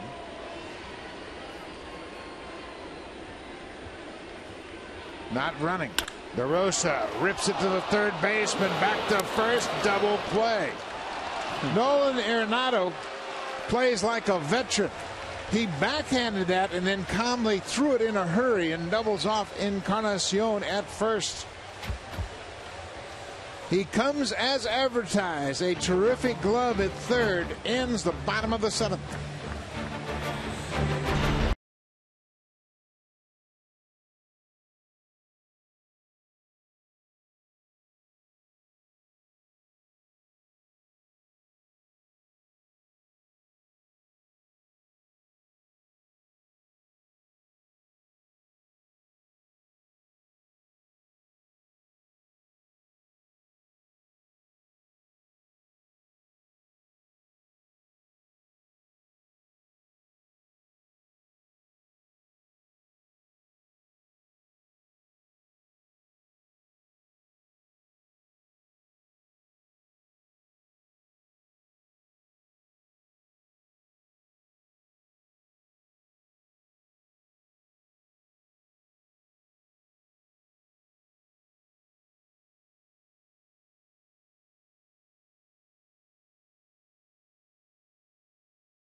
Heart Smooth Spiced Rum Bacardi is a proud partner of the Toronto Blue Jays. Well, this is the play of the game right now. This ball up the middle with a runner at second base. Meiser Asturas over on the other side of the bag, comes up with it, saves a run for Josh Johnson. Tonight's smooth play of the day. We saw Edwin Encarnacion yesterday down in Texas make a terrific game-changing play at third base, and tonight has been Meiser Asturas. Jonathan Herrera, the shortstop, has struck out and grounded out.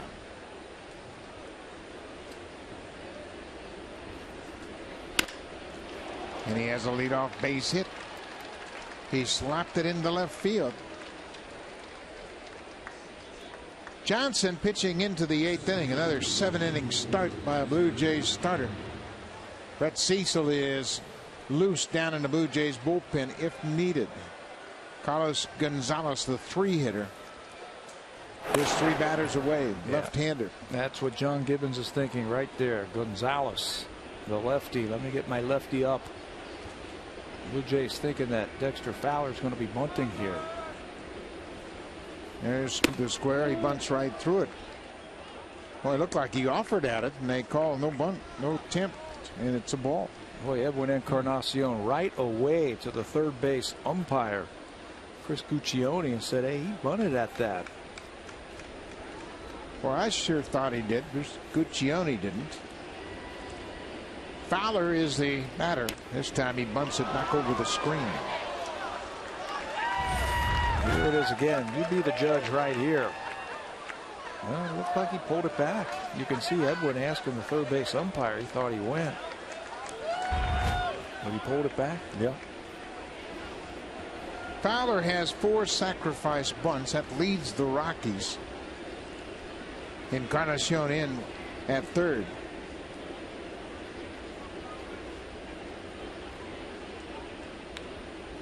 He squares again and pops it back over the screen.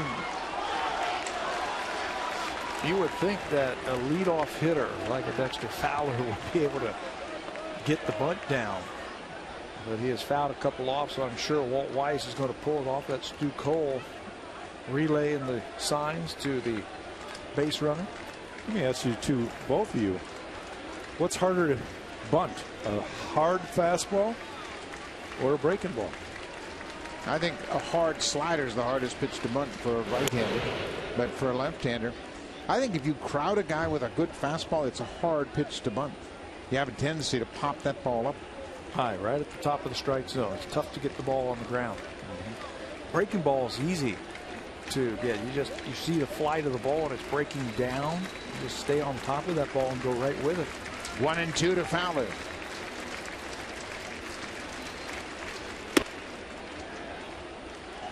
Herrera at first, not a stolen base threat by any means. He has 1 steal in 2 attempts, but he has the leadoff single.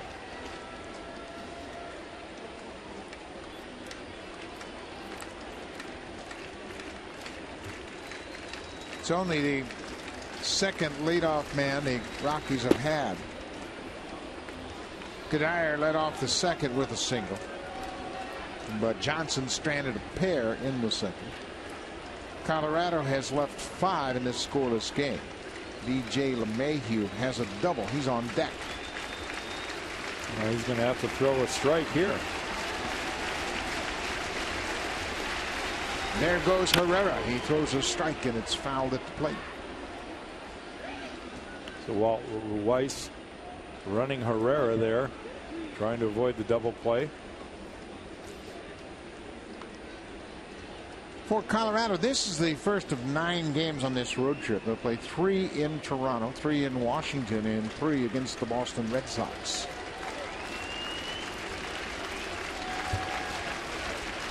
Full count, nobody out in a scoreless game.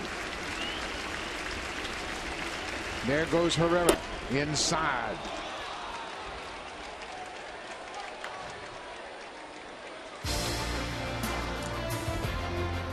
The 2013 Honda CR-V, an IIHS top safety pick.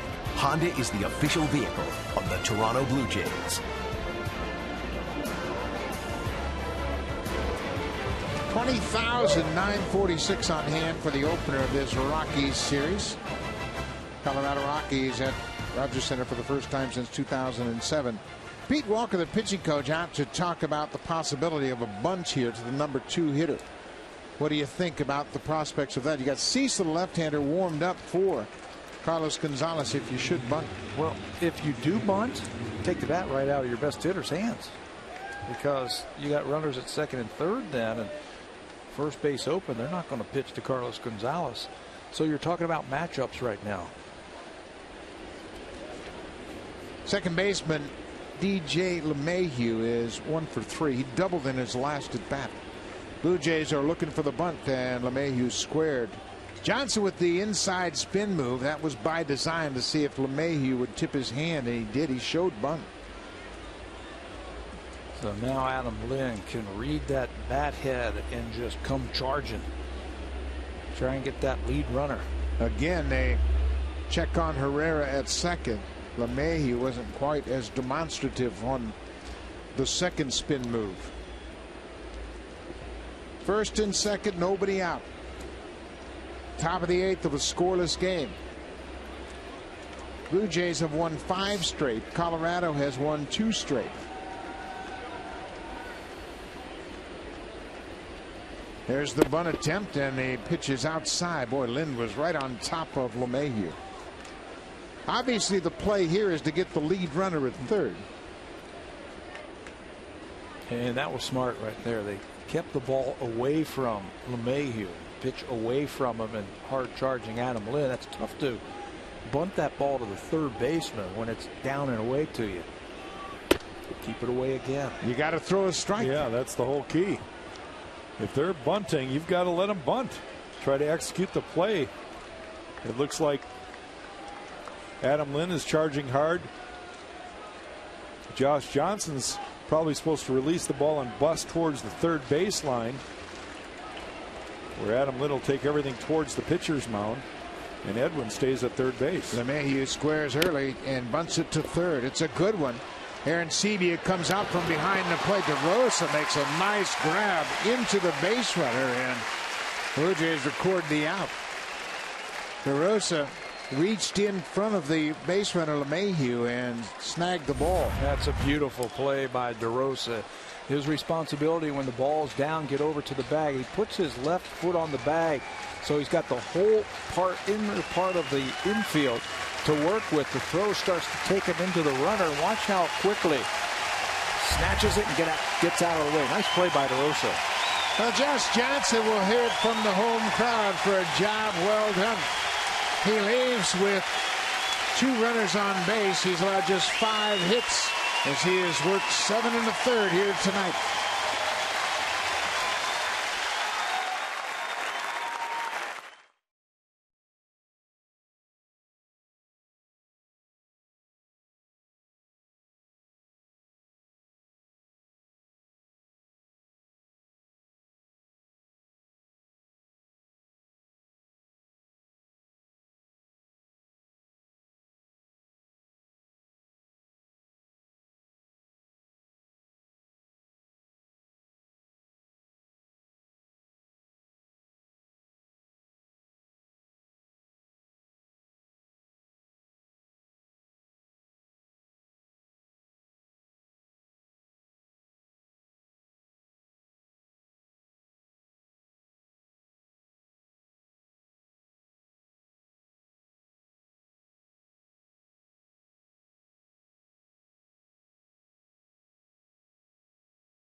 Brett Cecil into the game to face Carlos Gonzalez. Cecil has held left-handers to a 108 average. They're 7 for 65 against Cecil, and he's retired 24 straight batters. Lynn makes a fantastic play. Oh, my defense has been spectacular tonight. Well, no question, that's a run right there that Adam Lynn just throws the leather at. We've seen it from both sides. That saves at least one run, maybe two. That ball could have got down into the corner. You bring the infield in, you're hoping for an Adam ball, and that's exactly what they get. And with that, now first base open, they're going to take the bat right out of Michael Kadyr's hands. Josh Johnson, a terrific start. His best of the season, 7 1/3. 5 hits allowed, 10 strikeouts. He walked a pair. The starting pitching has been responsible for the Jays' turnaround. And now they're going to load the bases, walk Kadir, and face the veteran Todd Helton. Here are the numbers right here for Cecil. Just outstanding job for him. 2-0, 153 earned run average. He hasn't allowed a base runner since May 31st. That was at San Diego. And with that walk now, that stopped the streak. 25 consecutive batters retired. Todd Helton with the bases loaded.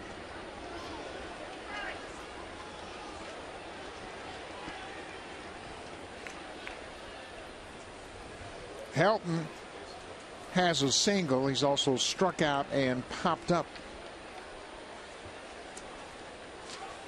Boy, what a game. Both pitchers, the starters, have been on their game. The defense has been on their toes all night long.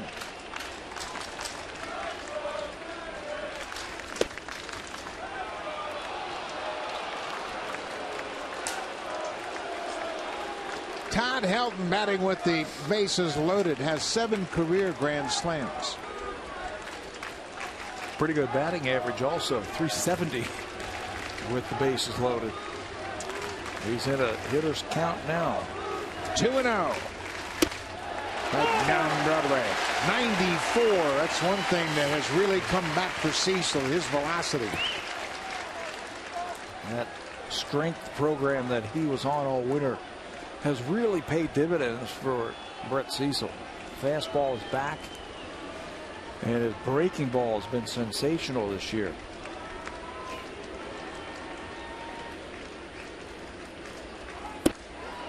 There's the breaking ball.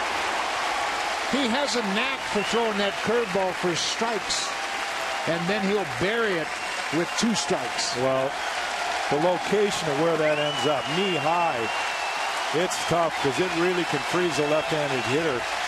And now will he come back with it, or will he try to get him to chase on a fastball? Bouncing ball. DeRosa at second. Gets a big hop, and Cecil gets out of it. The Rockies have left 8 on base. It's a scoreless game. Now it's time for a Blue Jays Central update. Here's Jamie Campbell and Greg Zahn in the Blackberry Broadcast Studio.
start here tonight. 7 innings. He allowed just the single to Meister Stewart's with 1 out in the 6th.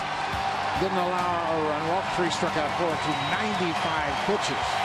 Colorado is a team that really leans heavily on that 100 pitch per start count, and Benarosa is out of the game. Yeah, 95 pitches. You're throwing a shutout, 7 innings. You're out of the ball game, and you turn it over to the bullpen. The first guy out of the bullpen tonight for the Colorado Rockies, Matt Belisle, in 33 games already, has won 4 games. 347 earned run average. Right-hander sitting just 187 against Belisle's fastball, 90 to 92. He's got a slider and a changeup. He'll work the 8th inning for the Colorado Rockies. Attacks that strike zone, and he works very quickly. He's been around for a while.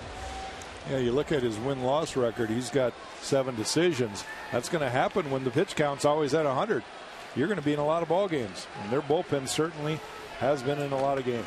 Belisle has made 230 appearances over the last 3 seasons prior to this year. This is his 34th appearance of the season already. Throws strike 1 into Rajay Davis. I believe Michael Kadire told me that they have not had a starter go into the 8th inning yet this year. Davis shoots one through the right side for a leadoff single.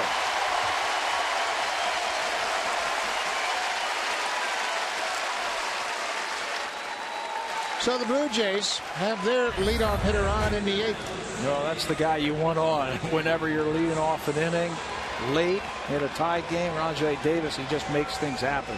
Doesn't try and pull that ball, just shoots it to right field. And now you've got great speed on the bases. The catcher, William Rosario, has a great arm. They categorize it as a plus arm. Davis with a big lead. There he goes. Nope, he broke it down. He took a step towards second and decided he didn't have a good jump. Louis Rivera at third, going through the signs. Davis has the green light. Yeah, he's just getting a feel for Matt Belisle. How he delivers the ball to home, how quickly he is.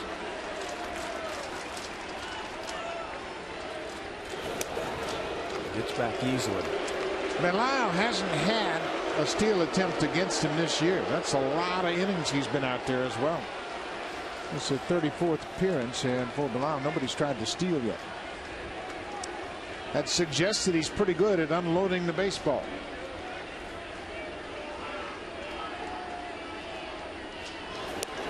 He's quick to first as well. But you can see Rajay's got a very aggressive lead at first base. He's got 1 foot on the carpet. It's a step and a dive, but he's getting back easily. Really, he can take another half a step if he wants to.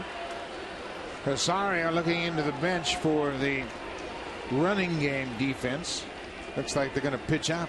Look at Rajay looking in there. He sees it. They did pitch out. Rajay might have picked up on something, so he wasn't even thinking about running on that pitch. And that pitch out has put Matt Belisle in the hole, 2-0. Do you give him one shot to take a swing here? I know as a hitter, if you're going to steal, go early in the count. But 2-0, Colby Rasmus likes that number 1. There goes Davis. No chance for Rosario to make a throw.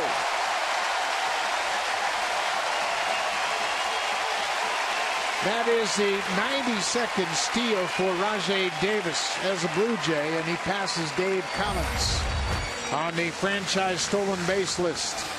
He is such a weapon when he is on the bases. Quick reflexes, quick step, straight steals. You see he's got his eye right on that second base bag. Davis, of course, is somebody you got to watch at second. The unofficial cheerleader stirring up the crowd. 3-0 count to Colby Rasmus. Well, it's a fastball count right now for Colby, so he's just got to look for that one he needs. He walks him. So Matt Belisle comes into this scoreless game, gives up a single, a stolen base, now a walk.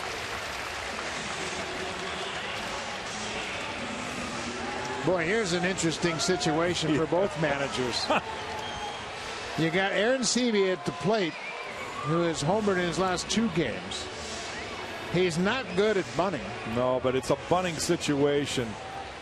And I got to believe that he's going to be asked to at least get one down. He is now 6 for his last 55. What do? You got to ask him to bunt, don't you? You have to. I bet you they let him swing away. Try and drive in a run. And the backside of that is if he hits it on the ground, it could be 2. Ooh, he was going. They do the spin move too. Yeah. That's another option the Blue Jays have. Davis is very good at stealing third. And now John Gibbons is trying to get Rivera's attention. Well, JP on that inside move. He gave it away a little. He gave it away. He was bunting. He flinched a little bit. So now with Aaron Seavey at the plate, he has 1 career sacrifice bunt. Davis at second, Rasmus at first, 2 of the better base runners on the team.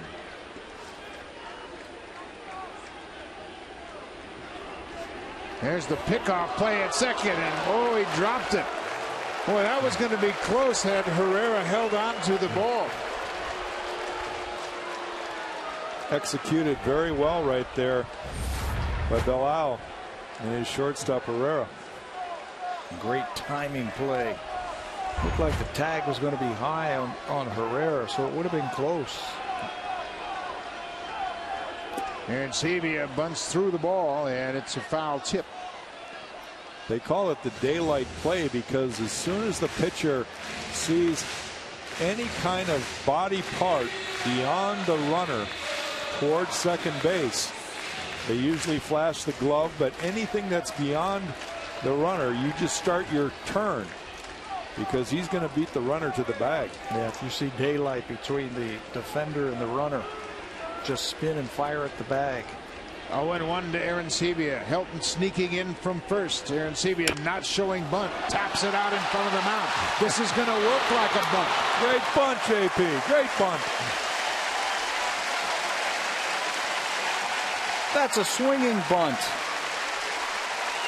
Any way to get it done. He moves the runners over. The Blue Jays have runners at second and third, 1 out. And Meiser is Storis the batter. Aaron Sevilla. That was beautiful. You can see Gibbons was talking to Aaron Sevilla as if they had missed the sign. Watch it. He swings away, just taps it out in front of home plate. And with the speed on the bases, the only play is over to first base. So the infield in now for the Rockies. Storis broke up the no-hitter in his last at bat. It came with 1 out in the 6th. And with runners at second and third now, and just 1 out, you can play the contact play here. Great speed at third. And you can see Arenado, the third baseman, is well away from the bag, so Davis can get a bigger lead. Now, if you have a good bunter, this would be a great time for a squeeze, too. A little flare, and that's going to be trouble. It drops for a base hit. 2 runs are going to score. Davis and right behind him, Rasmus. Meiser is Storis, his second hit of the game, and the Blue Jays have a 2-0 lead.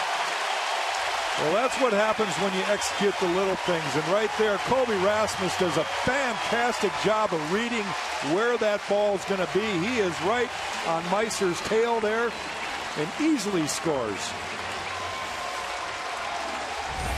Or excuse me, he's right on Rajay's tail. Yeah, watch him out there. He knows where this ball is. As a runner, the last thing you do, you check to see where your outfielder is playing. And you read that ball off the bat, and you have a feel for where those outfielders are. And Colby says, you know what? No chance for the outfielder to get that one. Scores another run. Melky Cabrera, the leadoff man. There's Storis at first, 1 out.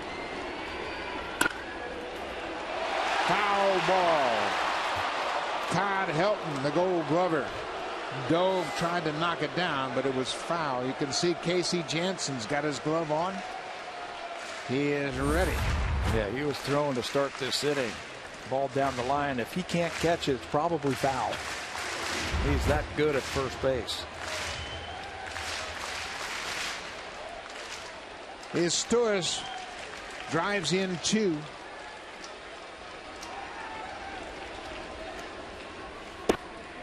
Been quite a night for Miser Torres. He broke up the no-hitter in the 6th. He drives in the only 2 runs of the game here in the 8th, and he saved a run for Josh Johnson with his glove in the 5th. He might be one of our candidates for the way to go player of the game.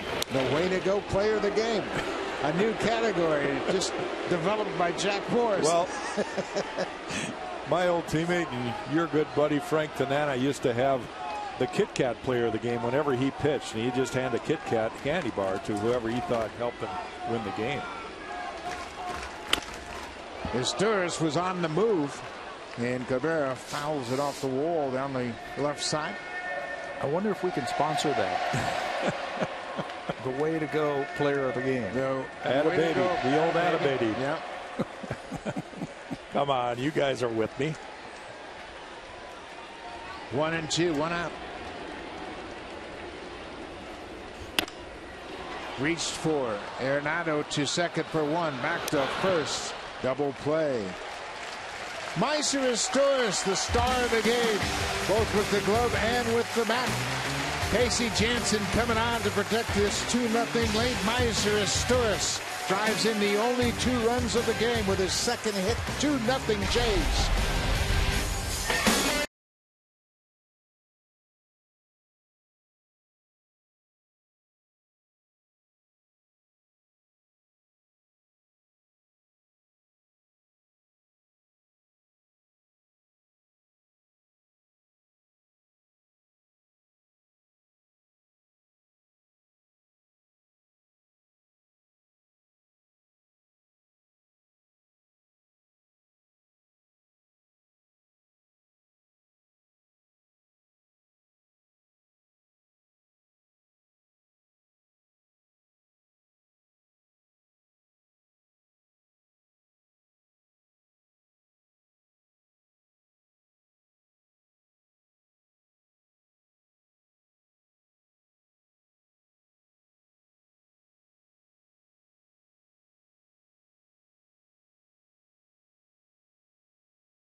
...2013 Honda CR-V, an IIHS top safety pick. Honda is the official vehicle of the Toronto Blue Jays. Well, we had to wait a long time, but we will take it. Miser Torres with another base hit. He broke up the no-hitter earlier and dumps that ball in front of Tyler Colvin for 2 big runs. The 2 runs for the Blue Jays. First 2 runs of the night. Casey Jansen into the ballgame looking for his 15th save of the season, trying to preserve this 2-0 lead. Josh Johnson with a great start. He goes 5 1/3 of shutout innings. You saw Torres move to second. Kawasaki's at short. Bonifacio in left. The defensive changes here in the ninth.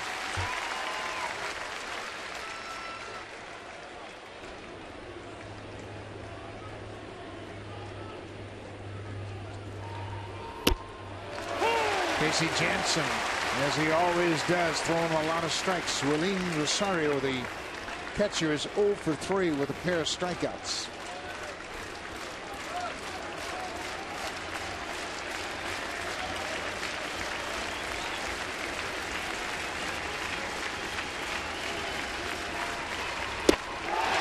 Got him. 1 down. Now time for a preview of what's coming up on Connected. Here's Ken Reed and Ivanka Osman.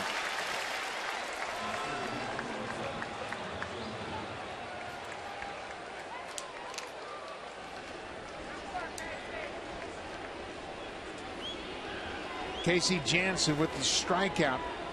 The first man he faces here in the ninth.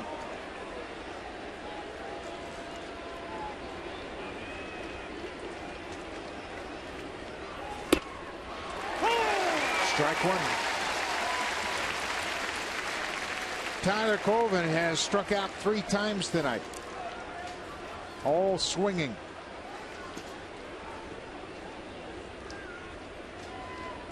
And it's not like it's going to get any easier with Casey on the hill. That's been one place that you've been able to throw him that fastball at the little up. That time Jansen goes away for the strikeout. Josh Johnson pounded him inside a couple of times. Casey Jansen is money. He comes in and throws strikes with all of his pitches. Yeah, he can really locate.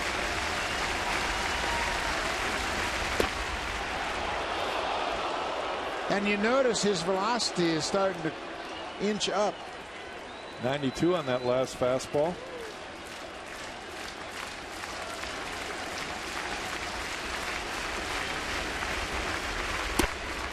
Just missed downstairs. 2-2.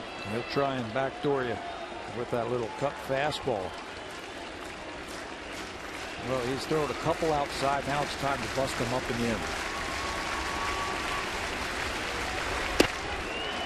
Took a shot and missed. Boy, he had him set up for that one, didn't he? The ball was on him before he could flinch. Nolan Arenado, the rookie third baseman, is on deck.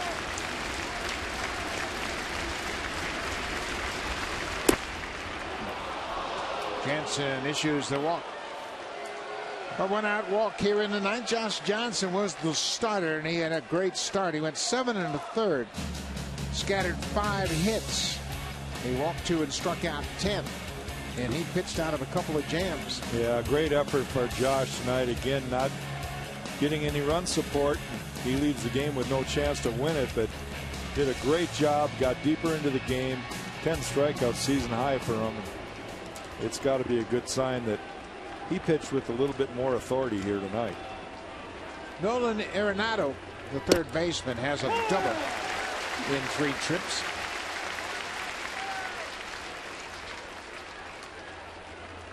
This is my first opportunity to see Arenado, and he has been impressive. He's 22 years old in his first season in the big leagues. Fine defensive player, has already got a double in this game. Doesn't seem to be fooled very much at the plate either. Yeah, and he's very, very calm in the field. I mean, we saw him make a couple of nifty plays defensively, and when he turned that double play off the bat of Mark DeRosa to end the 7th, he backhanded a line drive and just took his time and made a good throw to first. Been playing the game a long time. Oh, he's only 22. Well, it's something that we have said so many times. You have to catch the ball first, but he does it with emphasis. He catches it first with total concentration, realizing that he's got plenty of time to throw it. Jansen jumps ahead 1-2.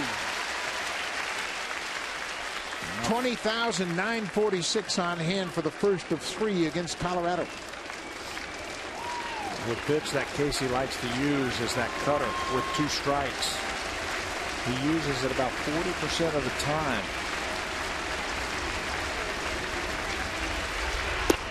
Missed outside. It's 2-2. Blue Jays are looking for their 6th straight win. It'll be the first time since May of 2011. They're also trying to get a game closer to 500. 2-2, 1 out. Off the end of the bat. Jansen took something off the breaking pitch, and Arenado got a piece of it.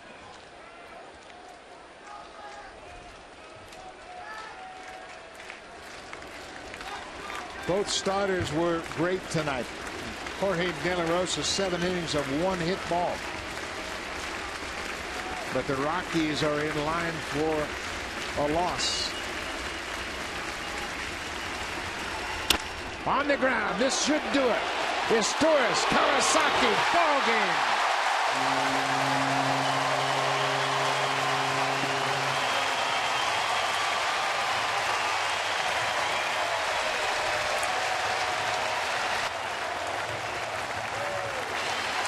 You know, this game was all about the pitching, but there's one player for the Blue Jays, Meiser Asturis.